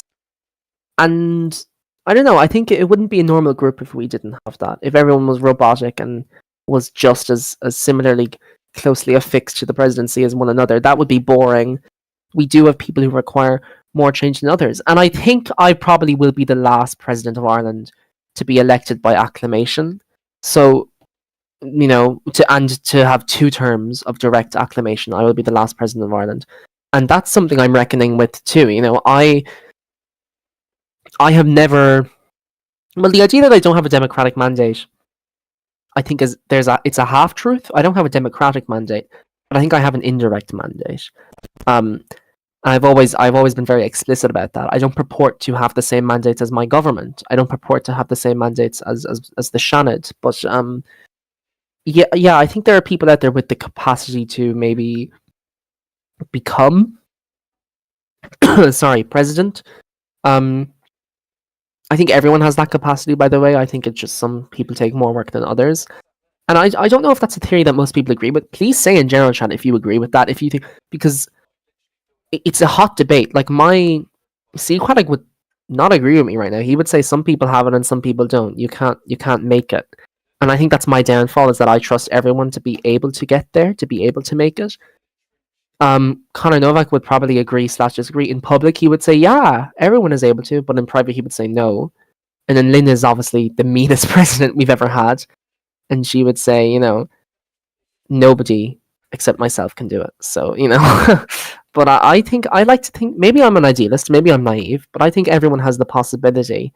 But I think it just requires some different, varying degrees of work from other people. Do you think any of the any like current report not reporting. It's like people who work for the Aris, is that how you say it? Oris. Oris, yeah, the who work under your department, and everything. Like David, like Oscar. Do you think any of those type of people? I'm not sure if it's just any of them two. Is it only them two? I have an intern too. Don't forget the intern. Oh, who's the intern? The Charles Kanakawa Never heard of is my him. intern. He summarizes the UN for me. I never checked the UN, and he Oh, wanted a job. So I said, well, if you just tell me what's happening in the UN every Sunday, and would you look at that Sunday and I haven't gotten my time to fire the intern, guys. No, yeah, those are the OR so do staff. do you think Actually, no, it's probably a bit inappropriate to ask that. No, ask it. Nothing's No, off I guard. was Don't gonna I worry. was gonna ask, what would you think about David becoming president? I mean, personally, Oh, he's been I like, would let it happen. I would let. I'm sorry. He has been the president for the last time, however many months. When I get bored and there's something I don't want to do, he steps in. And when he gets bored and he doesn't want to do it, then I come back as president. I literally. The joke about him being president full time, he doesn't take it seriously. I do. I do take it seriously. I think it's hilarious, but also there's an element of truth to it. The go check right now the warrant for the joint sitting. He made that. He wrote that. I said in a group chat, I said I want a joint sitting tomorrow to, because things are going on and I think it would be funny if I had one. And then spent the whole speech beating around the bush and using metaphors to describe what was going on. And he just sent it into the group chat then, like minutes later. He sometimes does promulgations for me. Um I'm people, I don't know what it is. Something must be in the air, but recently governments have been so eager to have stuff promulgated. They've been like, go, go, get it promulgated, and then they do nothing with it, by the way. Nothing happens. Like, if I had promulgated it the day later, zero difference would have been made. But I don't mind. I oblige. It's my job. Thank you for telling me to do it. Um, Dave would be a great president. He wouldn't let it happen. He does not want to be president. Um, Conor Novak famously did not like him, so maybe there would be difficulty there. But I would let it happen. I think Dave would be a good president. I think he is the perfect temperament, I would say. And much like Mr. Sunnydale, I would tell him change his avatar. Change the avatar, maybe. You can't be a bald guy forever. And maybe he would tell me where to go. But yeah, no, Dave for sure. um, yeah, I was only unsure about it because he is group staff and everything, so I wasn't sure. And also as your, isn't it Secretary General? Yeah. Yeah, Secretary General to the President. I think I actually got another question here, and I'm trying to see. Oh, Ognian asked, does the President or his wife control the ARSA? I'm not sure what that is. Oh, I think they may I mean don't, the Aurus. well, I should hope so. I don't know. I think that's the case, yes. They'll be worrying if they didn't. No, they're asking, is it you or is it the wife? Oh, sorry. I thought they were saying, are they both in control of the Oris? No, definitely not Tony Hayward. Tony Hayward cannot be in control of the Oris. Tony Hayward is So you don't need barely to in become control of president? themselves. Hmm? Do you think that they're one of the people who need more work to become president? Tony Hayward? Yeah. I If you want to think become RTE president. should reevaluate its editorial policy because in no world is Tony Hayward eligible to become the next president. You said everyone could do a bit of change. Okay, well, my wife is the exception then. Okay, I'd never want. See, I married someone who is extremely self-aware. Look at She that. I doesn't kill speak myself on. Taoiseach either, so I don't think that surprised me too much. She really doesn't, and I've tried so hard. I'm sorry. Oh, actually, we had when Connor did come back for that day or two. They did speak about how Ireland was less woke, and I think they meant it primarily as a joke. But personally, I saw like from how I've seen this community being like a year ago. I might not be the most perfect to speak about it, but like I think there could be an argument made that it is less of a woke community. Do you think that you've seen the same trend, that this is something sad, or Well, it's always going to be. I think perhaps since 2023, it's been a bit less woke in here. But I think we're doing a good job. I don't know. I think it's an overall shift in online personalities, I suppose. And don't forget, online spaces are dominated by the right wing. Absolutely dominated. I mean, if there ever was a war of celebrities and influencers and personalities, the right wing is winning. Um, so spaces like Ireland are extremely rare and hard to come by. And because of that, also trust in the group has eroded. But I think I've spoken about this a lot, so I'm not going to bother repeating myself. But it's probably a difficult struggle, and you have to just persist, and you have to, I think the most important thing about it is, and this is where I liken myself to Margaret Thatcher. You have to be so firm in it. You have to be a woke Margaret Thatcher. You have to be. There can be no two ways about it. There is no concession. There is no, and there can be no gradual process to it. It cannot be a gradual process of of of removing the unwoke actors in the community. It has to be very firm and very decisive. Very no, this isn't welcome. You can go now. You can come back in a week, maybe. Maybe you just get a timeout for a day, but there's no warning in 2 minutes because they don't respect authority like that. It doesn't work that way. And the most important strategy is to exclude people who aim to isolate others and alienate others. You have to isolate and alienate them. And if you just send them a warning in general chat, it doesn't work that way. If you just DM them and say, "Hey, stop it," they just wet themselves. So you have to be very firm and decisive. And I know, and I think that the approach I take is one that people aren't used to. I think recently they've become very accustomed to the moment they're timed out, they beg to be untimed out and just go back to doing it again. But what I do is I time them out and then I discuss it with them. I'm not going to leave them untimed out and discuss it in DMs. It doesn't work like that. I'm going to time you out, and then if you want to discuss it, I will. But I'm not going to discuss it after 10 minutes and 20 minutes and half an hour. I'm going to leave it a little while. Hey, don't do that. Or this one day you just had, or 1 week you just had, is going to be a lot longer, if not permanent. And then they go, okay, I need to have a major change of personality. And it works 90% of the time. I've had an interesting question. I mean, as a minister who's somewhat responsible for this kind of stuff, what is your opinion on row churches in row nations and having row Vaticans? I think, well, the Vatican in particular, the Vatican we are associated with, has been a great source of obviously activity, but faith for people in online spaces. Because you have to remember, these religions, maybe in the real world, are not perceived this way, but in online spaces, religions are perceived to be right wing. They're perceived to be very morally absolute. Churches and religious institutions in online spaces are very about moral absolutism. Prohibit gay marriage, prohibit abortion. But in our case, with our Vatican, that is not the case. They have a church leadership that knows that it's just a Lego roleplay group. They know that it's not necessarily as serious as the real world or as political as the real world. But ultimately, it has the same effect in that it disseminates faith. They know that. They're aware of that. And they do that with tact, and they do that with sensitivity. And that's certainly why Connor was so fond of them. Connor was very fond of the Vatican. I am too, but purely from a symbolic standpoint. I'm not religious myself. I'm agnostic, I would say.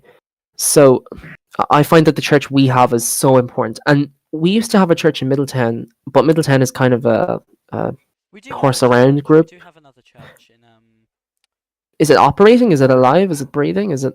No, but like we have.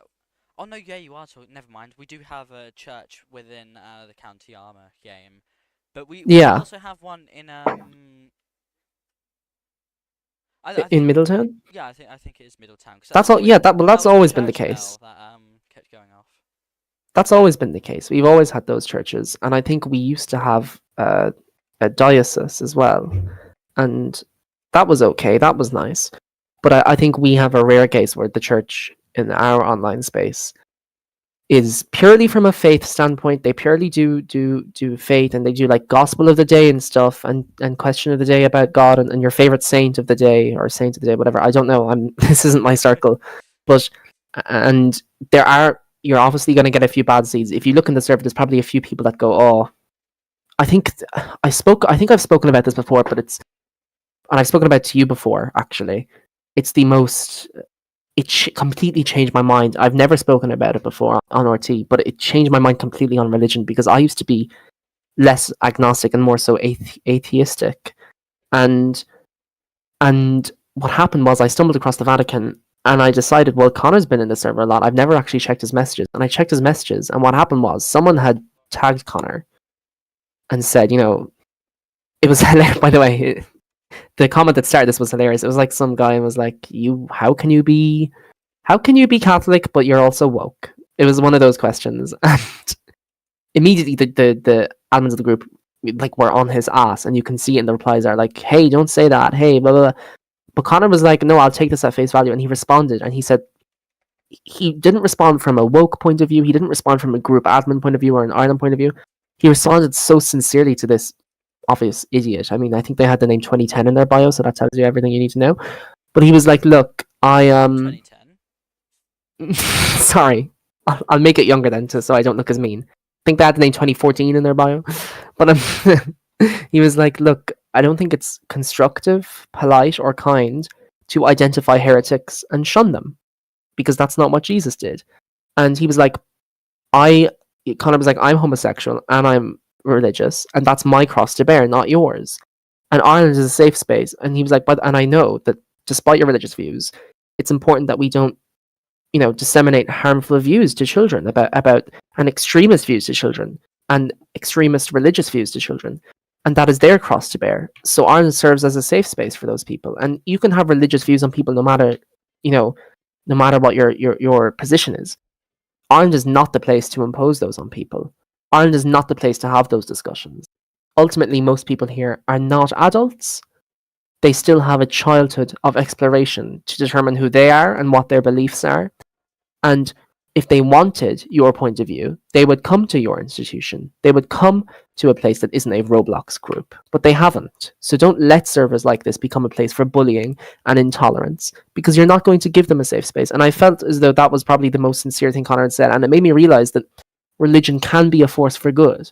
I hope that the next generation of people on this earth are just as religious, if not more so, because faith is an act of consolation. It has been throughout history.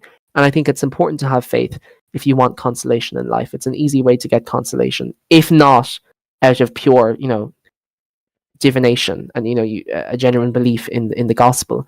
But it made me realize that religion can be a force for good. It does align with, and I said this in my Vatican, but obviously I don't expect people to read it. Religion can align with our values as people. I might not believe that there is a God, or that indeed Jesus was his son sent on earth, but I do agree with what Jesus says. I do agree with many of the teachings of the church of love thy neighbor. So it made me realize a lot of religion and how it is more diverse than we think it is. There are people who advocate for homosexuality and for the marginalized groups in these religious institutions. And I always had assumed, like most of you probably do, that Connor was a strict atheist who would banish religion. And I think that was him for a time. But these messages completely shocked me, and I realized he had such a profound take on the matter, and that it made me also have a consideration for religion, though I'm obviously not a faithful person. Okay, I love how you've given that like really serious response, and I'm not sure how serious this question is because I don't even know what it's asking. But it's from Reginald, so I'll assume it's not that serious. It simply reads, "Will Neve Clark survive?" I hope so. I would be very, very sad, and legitimately, sincerely, genuinely sad, if that was not the case. Moving on. Okay, I have no clue what that's about.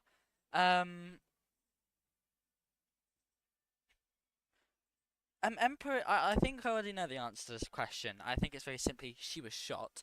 But Emperor has asked, what happened to Inverness Lynette? Inverness. She was shot, of course. No, um, I don't know. I think what happened was Lynette and Seacratic were equally capable to be president, but presidential elections are basically popularity contests, and Lynette wasn't as popular as Seacratic. It's because the roles they served in were equally hard. If not, Lynette's jobs were harder because they were safeguarding. But the C had the popular roles. C did. I'm not going to say the easy jobs because that's not a fair analysis of what he did. But Lynn and C, up until that point, had spent equal time training in Ireland. Actually, Lynette a bit longer than C. Um, but C had done the flashier jobs. Caoimhín O'Neill had done the flashier jobs. He had organised events. He had been Secretary General to the President. He had done the flashier jobs, the ones with more publicity. Lynn did not. She'd been a clerk. She had been in the EC. She'd worked in the civil service. And she did safeguarding. And that meant that she had to exclude herself from the circles that Seacratic was in. A group chat with C and a group chat with Lynn are very different things. Their humour are very different things. A group with Seacratic, you could not let Connor into that. Let's just say a group that Seacratic is in, do not ever add Connor to it unless Seacratic does, because the things Seacratic gets up to in his spare time would probably collapse the United Nations. Lynette was not the same. She was a very organised person. Her sense of humour was different, and she was excluded from the friend circles that Seacratic could get into because her jobs were grueling, they were more difficult, they were serious, and she had to be cruel. And she took advantage of that. She didn't mind being excluded from the circles that Seacratic was in. I did. I was friendly with Lynn when that distinction became very apparent. I recognised what was going on. She didn't seem to care. I thought it was cruel. And don't forget, Seacratic and Lynn weren't always friends. They are close friends now, but there were times where C would. I know this doesn't make sense to most of you, but I hope this is clear to some of you. I hope it's clear to you as well, Dan. I know it's not making sense, but that distinction, Seacratic would very much often take advantage of that. He would exploit it.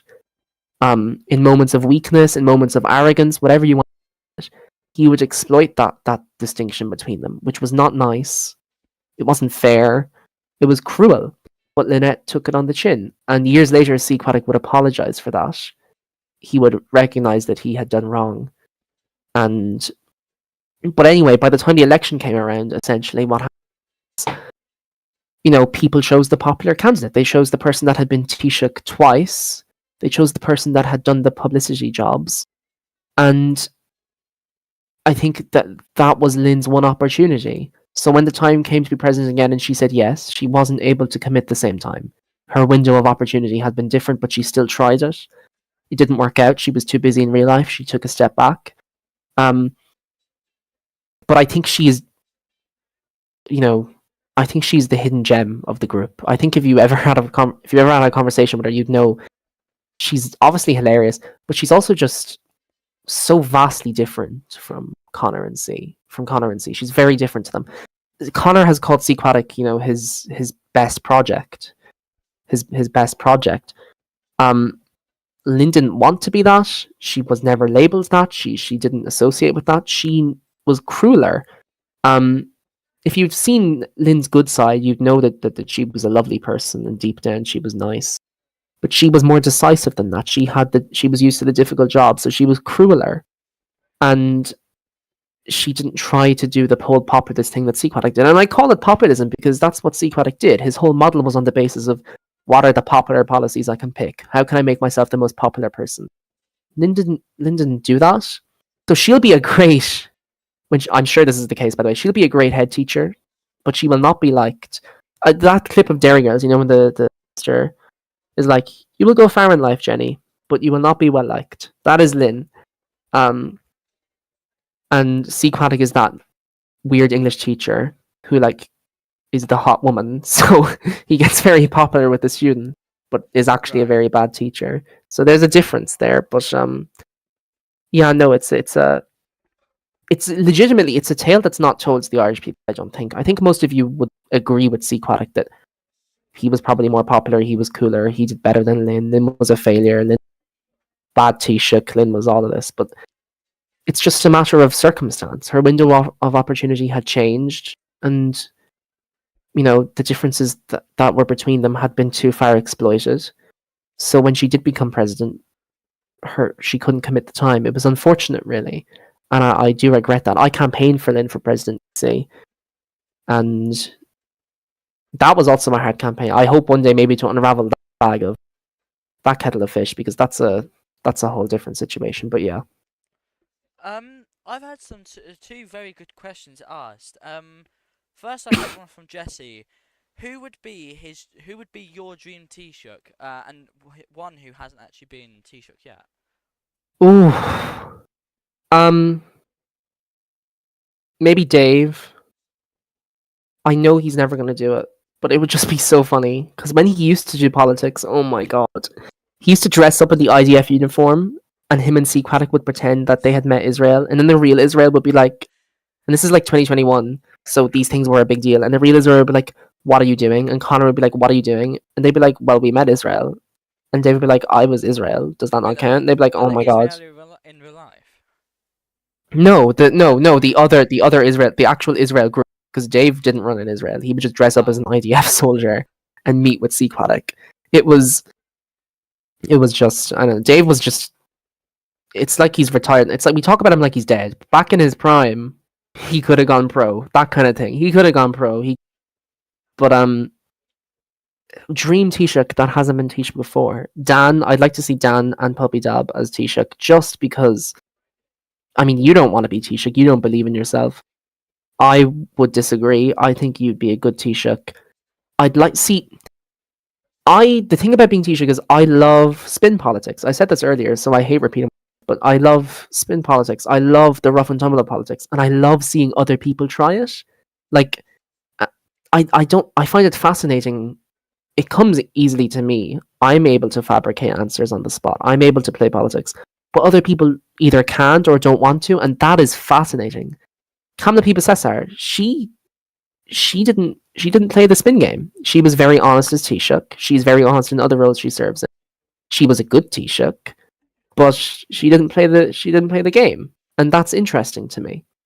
I think Dan and Puppy Dab is similar. I don't think you want to play the politics game. I think you like telling the truth, but still, I want to see you in that difficult position of having to give answers you don't want to give. I think it's so fun. It's like playing poker. It's like, I don't know. Oh, I love poker. I mean, I wouldn't say the same about real life politics, because real life politics is not a game. Real life politics is people's lives you're playing with. But I think Roblox politics is different. It's a fantastic opportunity for theatrics, for performance. And I love seeing people put in the heat of that, putting the center of it. I mean, that's why I love election debates. They are the highlight of every campaign. They are the most fun part, because you are desperately, you have to not just tackle their ideas, but you have to do so in a way that makes you look cool, that makes you look different. And I love seeing people put in the hotspot. James Akeson, he was a good Taoiseach. He had good policy. But oh my god, he was a horrible debater. He didn't know how to do it. And it's strange, because he's actually good at media. He'd be a good journalist, but he just can't do it for some reason. And I love when he did debates. He's just a loser. The Sunday versus Akeson debate. Yes, Pope's Hole, yes. In a debate with Mr. Sunday, he went on a long rant because someone told Mr. Sunday what what line to use, and Mr. Sunday was like, oh, okay, that's my impression of Mr. Sunday. He went, okay, I guess I'll use it. So he used it, and James Akeson just went mad. James Akeson went on a long, and at the end of the rant, he was like, "You're not the Pope's Hole. Don't pretend to be the Pope's Hole." And Mr. Sunday just went, and at the end of it, Mr. Sunday just went, "Well, that was dignified." Oh, it was literally cartoonish. It was so fun. And if you have seen that debate, then there's no way you can say that debates are not the most fun part of the campaign. They are so fun. And I encourage people to get into the performance of it. Don't go into a debate dreading it and being like, oh, I have to lie for the next hour. I have to make up answers. I have to know stuff for the next hour. Go into a debate being like, I'm going to humiliate, and this is the purpose of every debate, even the real life one. I have to humiliate my opponents. I have to make them look horrible and make myself look good to a degree. Debates are not, I've always said this, I think most people here know this probably. I'm, again, vulnerable to repeating myself. Debates are not about changing people's minds. That is a thing of the past. The way to change people's minds legitimately is through education, through combating ignorance. Debates are not in that space. Debates are theatrical in real life and in politics. They're probably the most theatrical part of politics, and it's about just humiliating your opponent, making them look stupid. It's an arm wrestle. It's a sword fight of sorts. Well, the other question I've had here asks, um, what do you regret the most about during your tenures as Taoiseach? I think the most recent one you would say is probably, running in the first place. I think you've said that quite a lot, but My tenure as Taoiseach, my most yeah, recent tenure as Taoiseach or like all of them, but is, like, yeah. well, all of them, but my most recent tenure as Taoiseach was definitely the worst.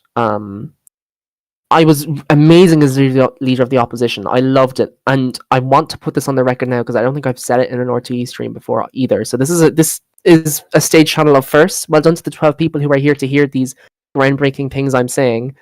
My favorite job in Ireland has been leader of the opposition. It's just so fun. Oh, I don't know why. I love it. It's a great job, and I don't know how people hate it. I don't know how people don't enjoy leader of the opposition. It's so fun, and you can make so much out of it. But anyway, I digress. I went on to see that election where I became leader of the opposition. That was rigged against me. The commissioner of An Garda Síochána, of all people, helped with my opponent's campaign, and I didn't know. And I suspected that was the case, but I didn't know until the very end. And Sequatag was like, and Sequatag was owner, and he had the gall. By the way, let's put this on record too. If you're listening, Sequatag, he had the gall to tell me, no, the commissioner didn't help. He didn't interfere. So I was like, who do you think you are? And I showed him a screenshot of Tom going, yeah, I helped the campaign, by the way. And I was like, that's what I thought. It was rigged against me. But I ended up winning anyway, because it turns out that when you rig an election, you end up putting someone in office who doesn't really deserve it. And they end up being a horrible Taoiseach. And I don't want to be too hurtful because the person who became Taoiseach, he's a nice person. Maxi King, you are a nice person. And I just don't think it was your time, though. And I proved that because after like 2 weeks, you got a vote of confidence and you lost. And Gaghan would try to take over, by the way. That was fun. That was a great term. But when I did enter office, things were going to go well. I'd like to say things were going to go very well. But Valorist became my Taoiseach, and he's a very ambitious man. And my time was up. I did not want to compete against Valorist. I did not have the effort to do that. So I gave up. But in my last act as Taoiseach, I valiantly removed the commissioner. So I got there in the end. Karma, what goes around comes around. As you can see, I played Wait, when politics. he Go vetoed on. that, did that actually go Yeah, through? the losers, they vetoed it. They said, no, you can't do that. You can't remove the commissioner. And they did nothing about it. He stayed out of the commissioner's office. They appointed a new one, the next government. So they ended up doing nothing about it. What was the point? Just ridiculous. But anyway, yeah, that was my third term. My first and second terms, where do I begin? I spoke about my first election recently because it was a battle between the Brit and myself. And everyone had this expectation that Dean would probably come first by 1 seat or by 2 seats or whatever. And he was this big because in the UK, people forget the proportions are off. We have big election turnouts, nowhere near the size of the UK though. So here we have a prime minister who won a UK election, which means minimum hundreds of votes coming to Ireland. And I'm not going to suggest importation because I don't think that happened, but he certainly had people come over with him just naturally. That was the natural gravitational status of that election. But so everyone had this expectation he would come first, but I campaigned day and night, and there's a screenshot of me, Tom, and Valorist DMing people for a campaign, and I think that sums it up best, that we were just tirelessly. And Diarmuid O'Donovan too, people forget that he was a threat in the first election. I wouldn't say the second election, but in the first election he was a threat too. And he was a threat because he would DM campaign a lot. And he was more effective than Dean, believe it or not. So Dean had DM'd everyone in the server, I think, because he had outsourced a bunch of DM campaigners. What a loser. And they had managed to DM every single person in the server, but they weren't really good at it. They were just copy-paste messages. Diarmuid, however, he was good at it. I will be honest, he kept me on my toes in January 2020. And he used to DM people and get votes. And I realized because he was in boarding school, he didn't have much time. So he would wake up early. This guy was a no-lifer. He would wake up at like don't forget, I didn't. I had a I think a break at the time, a few days off of school. He didn't, so he was waking up at like 6 a.m. to DM Sorry, campaign, who was and I this? was like, Diarmuid O'Donovan. He was Oh, waking up at 6. The same guy who highlights bills and prints them out in real life. He was waking up at like 6 a.m. and I was like, oh god, and this had been flagged to me. Hey, Diarmuid's DM campaigning at 6 a.m. in the morning. We're falling behind. And I was like, okay. So I woke up at 5:30 one morning, not with any intention of DM campaigning, but just to show that I was online and scare him. And he started waking up at 5:30. And he's not going to tell the story because it makes him look bad, but he started waking up at 5:30. And I was like, okay, I'm not doing this. I'm just going to spend all day DM campaigning while he's at school instead of waking up earlier. So I did that and it ended up winning. But that was a tough first election. And what changed it was the debate. And I think that's what makes me fascinated with debates now, because I went into that different to all the previous ones. Any debate I'd been in before, I was just a child. I was just doing what they did on the telly. But this debate, I was like, I have a strategy. I have a document open in front of me. I'm going to humiliate them. And I did. And I hit hard. I really, you can't give ground because you have to look firm. And the more ground you give, I mean, you can try and be reasonable and answer questions reasonably, but you cannot concede the fundamentals of your point, or else you look like a loser on the stage who's just doing what everyone else says. So I communicated my ideas most importantly. The most important thing is not to interrupt. We should have this one. We should have an RT3 about debating 101. You should not interrupt people unless it's driving a singular point home. So I would never interrupt. I would wait for them to interrupt me so I could be all, excuse me, I didn't interrupt when you interrupted. Please, when you spoke, please stop. But if for example, the singular point I wanted to make on Diarmuid was that his plan for foreign affairs had been denounced by William Cathcart. It had been denounced by the civil service, which had never been done before in a campaign. So I was like, I'm going to drive this home. Every time he spoke on foreign affairs, and he brought up that it was a stupid strategy of like a United Ireland conference to have nations that recognize the United Ireland show up. And William Cathcart was like, that's a dumb idea. So I decided to drive that point home, and I would be like, excuse me, don't interrupt. And then every time he spoke, I would be like, that plan has been denounced by the Department of Foreign Affairs. That plan has that's a bad plan. And it was hilarious. And Dean too. Dean knew that singular principle of you don't concede on a particular point of ours, or else it looks, you can be reasonable, but you don't concede, or else you look like a loser. And he'd made a point of making a new act for the National Ambulance Service. But this was where our narratives clashed, because he wanted a new act. I didn't. I thought that was a waste of time because we already had one and nobody really cared about the National Ambulance Service. This was just his boring little side project to do to look active. So I pointed it out. I'll link the debate after this point. But I said that's a bad idea. We have one already. And instead of leaving it, he was the first opponent to chase it as well. And he was like, no, it's not well written. And I was like, oh crap, he's chasing it. And you can probably hear it in my voice that I didn't expect him to do what I do and just be stubborn. So I just say, well, whatever, and I move on. But it was a difference of opinion. I think that's what I said. I was like, well, I think it, and I moved on. But it's those moments that give you the rush of a campaign, and that was the January campaign. That was a good moment. I had never been Taoiseach before. I'd lost loads of campaigns. I was a loser by this time as well. If you're in the crowd and you think I'm a loser, I'm not going to win an election, nobody takes me seriously. I was that guy on that stage. I was a party hopper. I know nobody gets this title anymore, but I was the worst for it. I had hopped so many. I'd led Fine Gael before. I'd been in so many parties, and I decided, no, I'm going to be Taoiseach, and I went for it, and I did excellent, I have to say. And then April came around. See, our first term had been very good. We had got done. I think it was probably the best government in Irish history. And I know C. Craddock would say, no, it was my government, but people only remember C. Craddock for one thing, and, it was his second term disaster. My second term disaster is only a singular part of the story. People remember other parts of it too. But April came around for the April election, I believe, or the March election, or whatever. And what I had done was, I had done a Labour Party conference. Kamala will remember that. And Lewis too. Oh my god. I had done a Labour Party conference where we actually spoke on stage. I'd gotten Dan F to stream it. That was hilarious. I loved that. And I think that was great because it showcased the big personalities we had. Labour was popular because I had a colossal cabinet. Can you imagine a cabinet of Kamala, Lewis, other politicians too nowadays that are active and well known.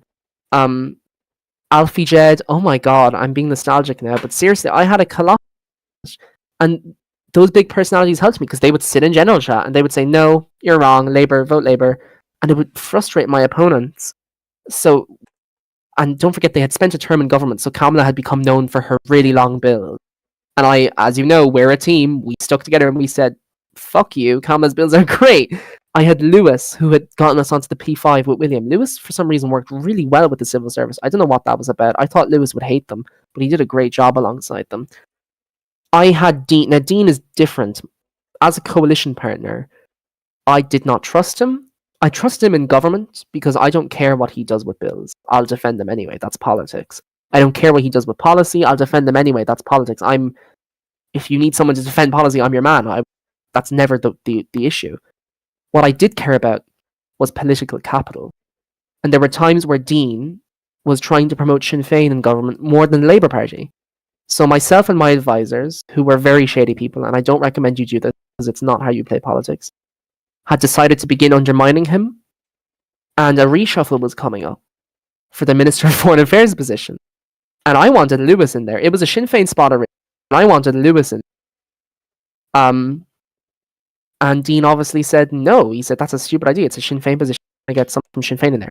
So I obviously saw that it wasn't going to work out by asking Dean to appoint Lewis. That wasn't going to work. So don't try this at home, kids, please. But I had devised a strategy where I had supporters, quote unquote, of Labour go into general chat and start saying, "Ooh, I can't wait for the reshuffle. I can't wait for Lewis to be minister." So immediately you have this shored up support for Lewis to take in the position. And then when it's announced, and Dean knew what was going on, Dean is no fool. He went into the government chat and he said, "Why are these people in general chat? I know what's going on." He'd said, "You're undermining me. This is stupid." And he said, "Well, whatever, I'll let it happen anyway." What a poor decision, because that would harm Sinn Féin. It would make Labour look better. So when the time came and the Sinn Féin guy was put into the Sinn Féin position, you had this outpour, just a wave of, "What about Lewis? Why not Lewis? Lewis was supposed to go into this. What about Lewis?" And then things looked bad for Sinn Féin, and I knew, well, okay, that's the rocky road for Sinn Féin. At least Labour looks good. I can face the next election. Lewis deserves that position. And by the way, yes, thanks for the random person who DM'd me to remind me. The guy who went into that position was actually worse than Lewis. He was a big loser, because do you know who it was? It was Oisin Ihikar. He was the Minister for Foreign Affairs that Sinn Féin proposed. He was not good. He was ass. And so, part of it was spin, but also there was truth to it. Lewis would have made a great foreign minister. He's the reason we got on the P5, and he had only been Minister of State.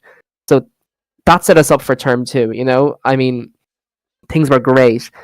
Then term 2 came around, and I didn't have, you obviously don't know what you have until you lose it, because I didn't have a Dean Heathcote by my side. I had a Ciara O'Kearney. And I loved Ciara. I was closer to Ciara than I was Dean. I loved her. She's like a sister to me. She's like a second wife to me, whatever you want to say. But Ciara is no Dean or Heathcote. Ciara is no mastermind politician. She's great at spin politics. I would let her answer questions for me. We were Blair and Brown if we were, parties between us. And the Dáil was our little playground. But then come outside the Dáil, I had to take a 3-day leave of absence. It was the only 3 days that I had been away from my house that term. I went on a 3-day leave of absence. I went on a camping trip to the beach, to Dungarvan, and real ones will know that Dungarvan is great. If you know, you know. And I had said, "Are you okay to handle the government?" And she said, "No problem. Handle the government. I'll handle the government. I could, please. Do you know who I am, Cillian?" I said, "Okay, fine. Handle the government." And I'd said to my ministers, "I'm going to be away." So day 2 rolls around, and Ciara gets us kicked out of the Tri-Summit. She decided to, I don't know, insult the French or something, I don't know. And we get kicked out of the Tri-Summit. So when day 3 comes along and I'm still not back, my ministers forget for some reason that I'm on a leave of absence. The Dáil forgets, the civil service, they're like, "Where is Cillian?" And only one person, I think it was Ciara, said, "I don't know, I think he's on a leave of absence." Ciara was like, "I think he's on a leave of absence or something." And I'm just like, I'm obviously not there yet until day 4. And then I come back, and what has happened is Labour had become so scared because I wasn't answering DMs, they had launched a vote of confidence. I said, okay, that's Oh my fine. That god. makes sense. I was like, that makes sense. Whatever. I don't care. I know I literally implemented leave of absence, but whatever. I'll accept this, like, because it's too late now. We had ministers. I won't name names, but we had ministers stand up in the Dáil and denounce me for some reason. And then there was no control over the Sinn Féin ministers. So Labour, there was a bit of the confidence vote wasn't a difference of opinion. It was just we need a new leader, and I was like, that's fine. There's no division here. But unfortunately, Sinn Féin was just they were a lost cause. I didn't have support of the ministers, and I remember coming into the government chat. It's in no context. Coming into the government chat and just being like, why? And Connor being like, I'm sorry, I'm so sorry, my little t. I'm so sorry. And I was like, why did this happen? I remember DMing Val. Val was DMing me like everyone was DMing me solutions to the problem, like how I can get back and how things can work.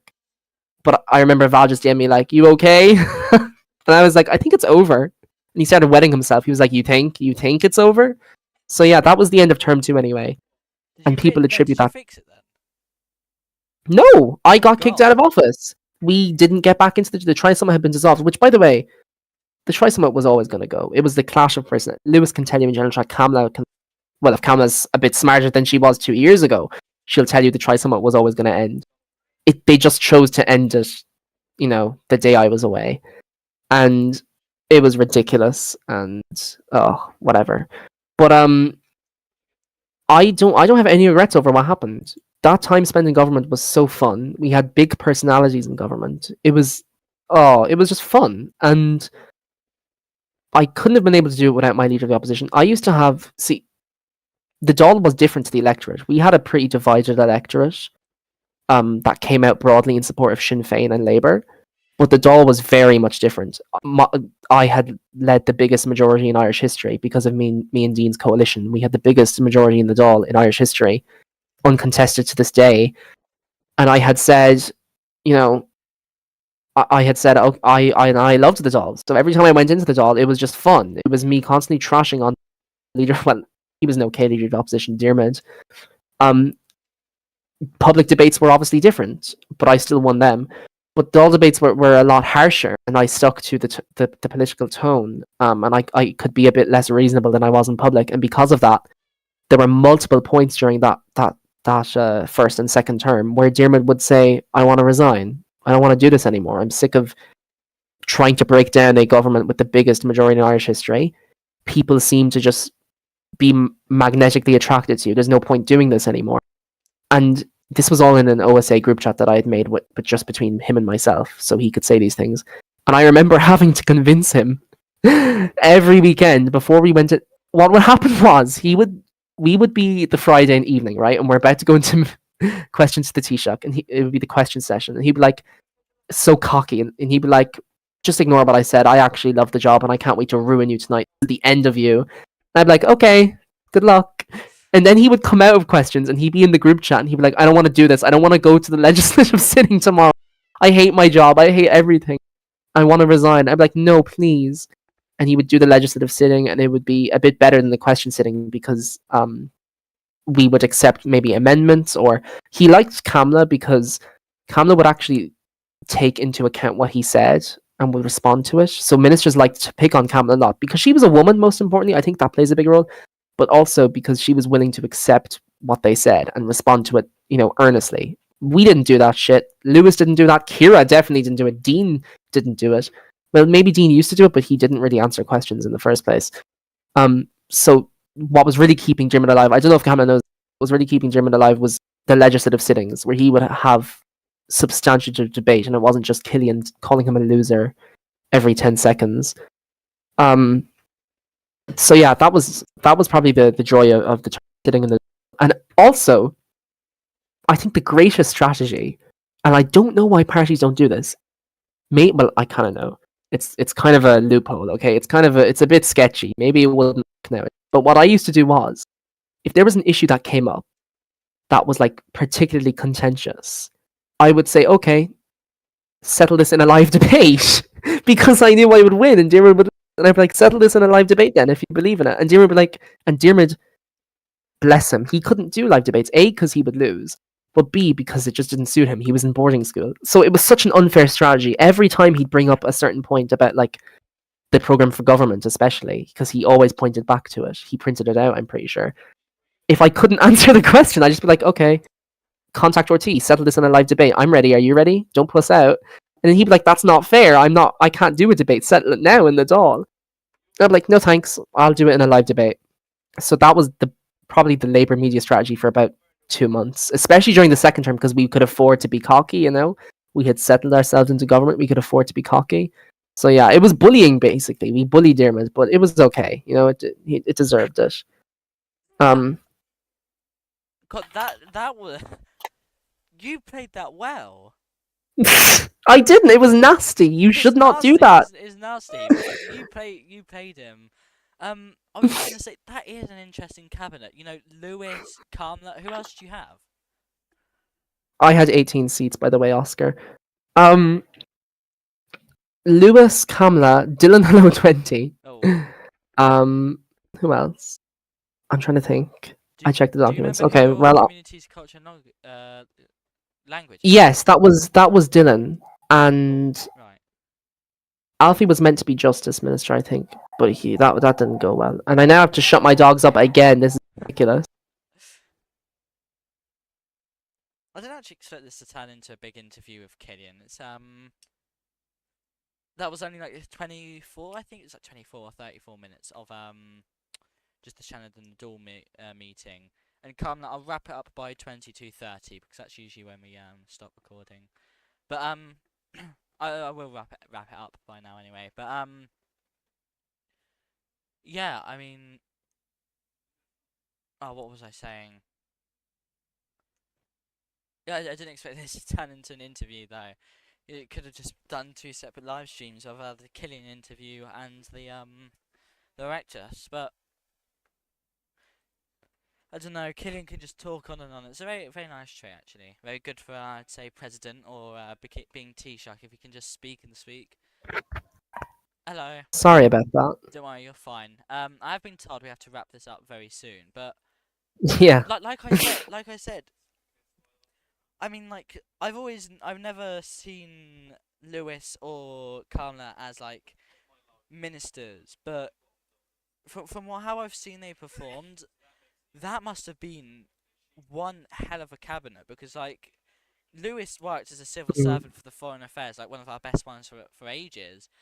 So to have them as a foreign minister and Kamla, who served as a justice, to have that as your own secretary for justice. Yeah, And it I was was. also going to say, having those opposition leaders, that's what brings activity in the group. Like, Yeah. you need the Taoiseach that's being active, but you also need the leader of the opposition, otherwise the Taoiseach doesn't want to be active. So I think Absolutely. it's very important to always have that leader of the opposition, and if you have to try and convince them, you know, you need to stay. Absolutely. I was going to inquire though, if you didn't mind asking, you have like very often brung up you and Valorist together. First, what happened? Because like it seems you were very close, and then all of a sudden, in the most recent term, you guys just like he completely vetoed what you said. You aren't very happy with how he's your attorney. Well, What changed between then? he compartmentalizes. I don't. I mix it all up. If you're someone I know, I'll probably treat you nicer in politics. If I don't know you, I'll be a bit meaner. But he compartmentalizes. So, you know, he says, look, I'll be nice to you in DMs, but you're in a job that I want. I'm playing politics with you. And I just didn't want to. I wasn't, you know, my window of opportunity had passed long before. I wasn't ready to do that. So there weren't really harsh feelings. It was more so, oh, why do you have to do this now? Why can't you do this next term? Or it wasn't really harsh feelings. Like I don't talk to Alice a lot nowadays, but I would treat him very nicely. I would speak to him quite politely. I think he's an intelligent person. We have actually very different political views, I would say. But yeah, no, I was close with Valorous. I've always been. See, Valorous and Tom used to kind of come as a package. I think people forget they used to come one in the same. and I used to be a lot closer with Valorous than Tom. Because he was the good cop, I suppose. He was nice, he was diplomatic, and he was always very. He has this problem. I call it a problem because it is a problem. He's very agreeable. He could convince you to. He could sell ice to an igloo. You know what I mean? He could sell, as my nan so affectionately says. He could sell sand to the Arabs, as my nan so affectionately says. He has that thing about him, and I think in another world where the best Cillian had gone up against the best Valorous, I think I would have definitely come out on top.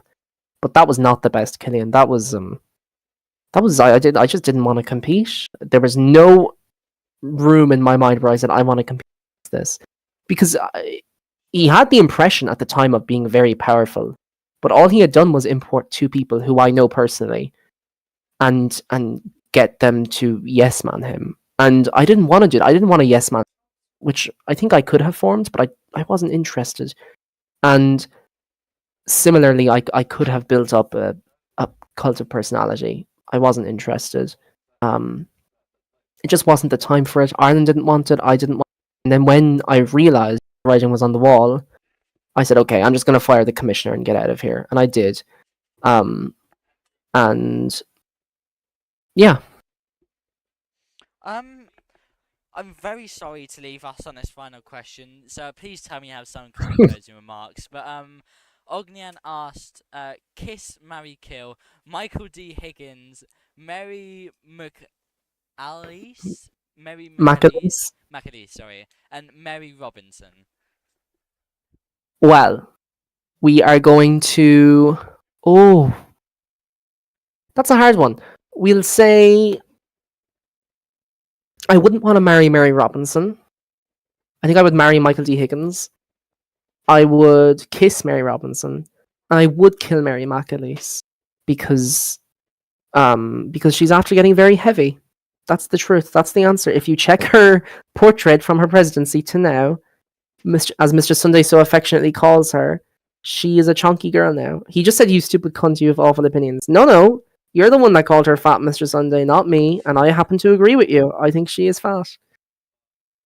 So, do you have any closing remarks? I think it's a very nice interview. It's always nice to have you up here because you can just speak and speak and speak, and you have lots of interesting things to say. So obviously, thank you so much for your time.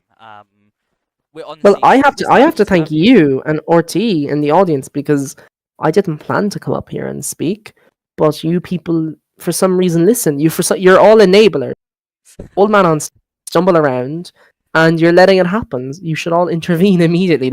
You say you go on some really useful but also interesting tangents, it. You're also an enabler, just as much you enable us to enable you. Well, that is a.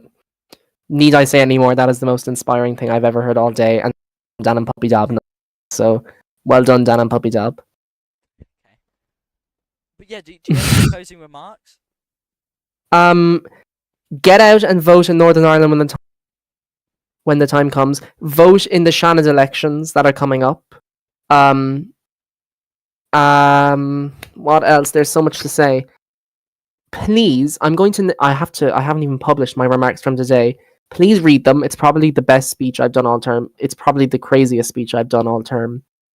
Give it a moment of your time. If it's too much, just put it into ChatGPT and ask for some summary points. And what else? If you're trying to run for president and Lewis calls you a fat moron, just know he means it from the heart. And he's the bad cop, okay? He means it from the heart. You're not a fat moron. What else? I don't know. There's so many messages that I've had to impart on you today because you've let me up here. I mentioned a lot of names today. Go on. No, just say rewatch the stream if you have anything. It's all being streamed, so. I mentioned a lot of names today in terms of the presidency. Just know that I'm willing to support any Irish citizen for the presidency. I didn't mean to discuss your personalities on stage. I did. Please DM me and tell me how much you hate me if I discuss your personality on stage. So much to say, yeah, and I think I also want to know that people in this group, I think we have a tendency to look at the negatives, but today I said we should speak about the positives of Ireland. So just look at the people. I'm going to do it now. Look at the people in this audience. We have such a vast concentration of talent for such a small group that has punched far beyond its weight. We have done so well. We are doing really good at the moment. And remember this, because in the future there are going to be bad moments where you're going to say, "Oh, Ireland sucks. This is not a good group." Look at this now. Enjoy the good while you have it. Look, you know, look below at the ground at your feet before you have to look back at it. That's something you should enjoy now because it's not going to be here forever. It can be if you make that the case, but it won't be. So that's all. I mean, nothing I can say can rival what Cillian has said, but if I can only echo his remarks, it's such a nice community to have. It's not something we should ever lose. I don't know. I feel very happy to hear the words from our president there, but so I don't really know what to say on that. But thank you all for watching. Again, I don't really have anything else to say. Thank you all for watching. I don't think there is anything else. I don't have anything to add. Okay, well, have a lovely rest of your night, and I am going to finish us off with the ending for the stream. In fact, you can all watch in the audience too if you'd like. Let me quickly get up the YouTube video. It's very important that you watch this actually because it's I think it's a very nice way to close off RT for the evening. You know, with the as it fades to black and everything. I think it's so cool. And like I said, there will be a Roblox version of this. I promise you, I will make a Roblox version of this, and I don't break my promises. So I'm definitely not trying to fill time here as I get the video up. But like I said, please have faith in me. I will get this up. Anyway, until then, thank you all for watching RT and being here tonight. It's always going to be so meaningful to have you here. It's always going to be meaningful to have such a wonderful president who's always willing to speak to us and everything. You're too kind. No, you're too good. But yeah, other than that, thank you for watching, and I will leave you on this note. If I quickly do that.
Imagine being able to build any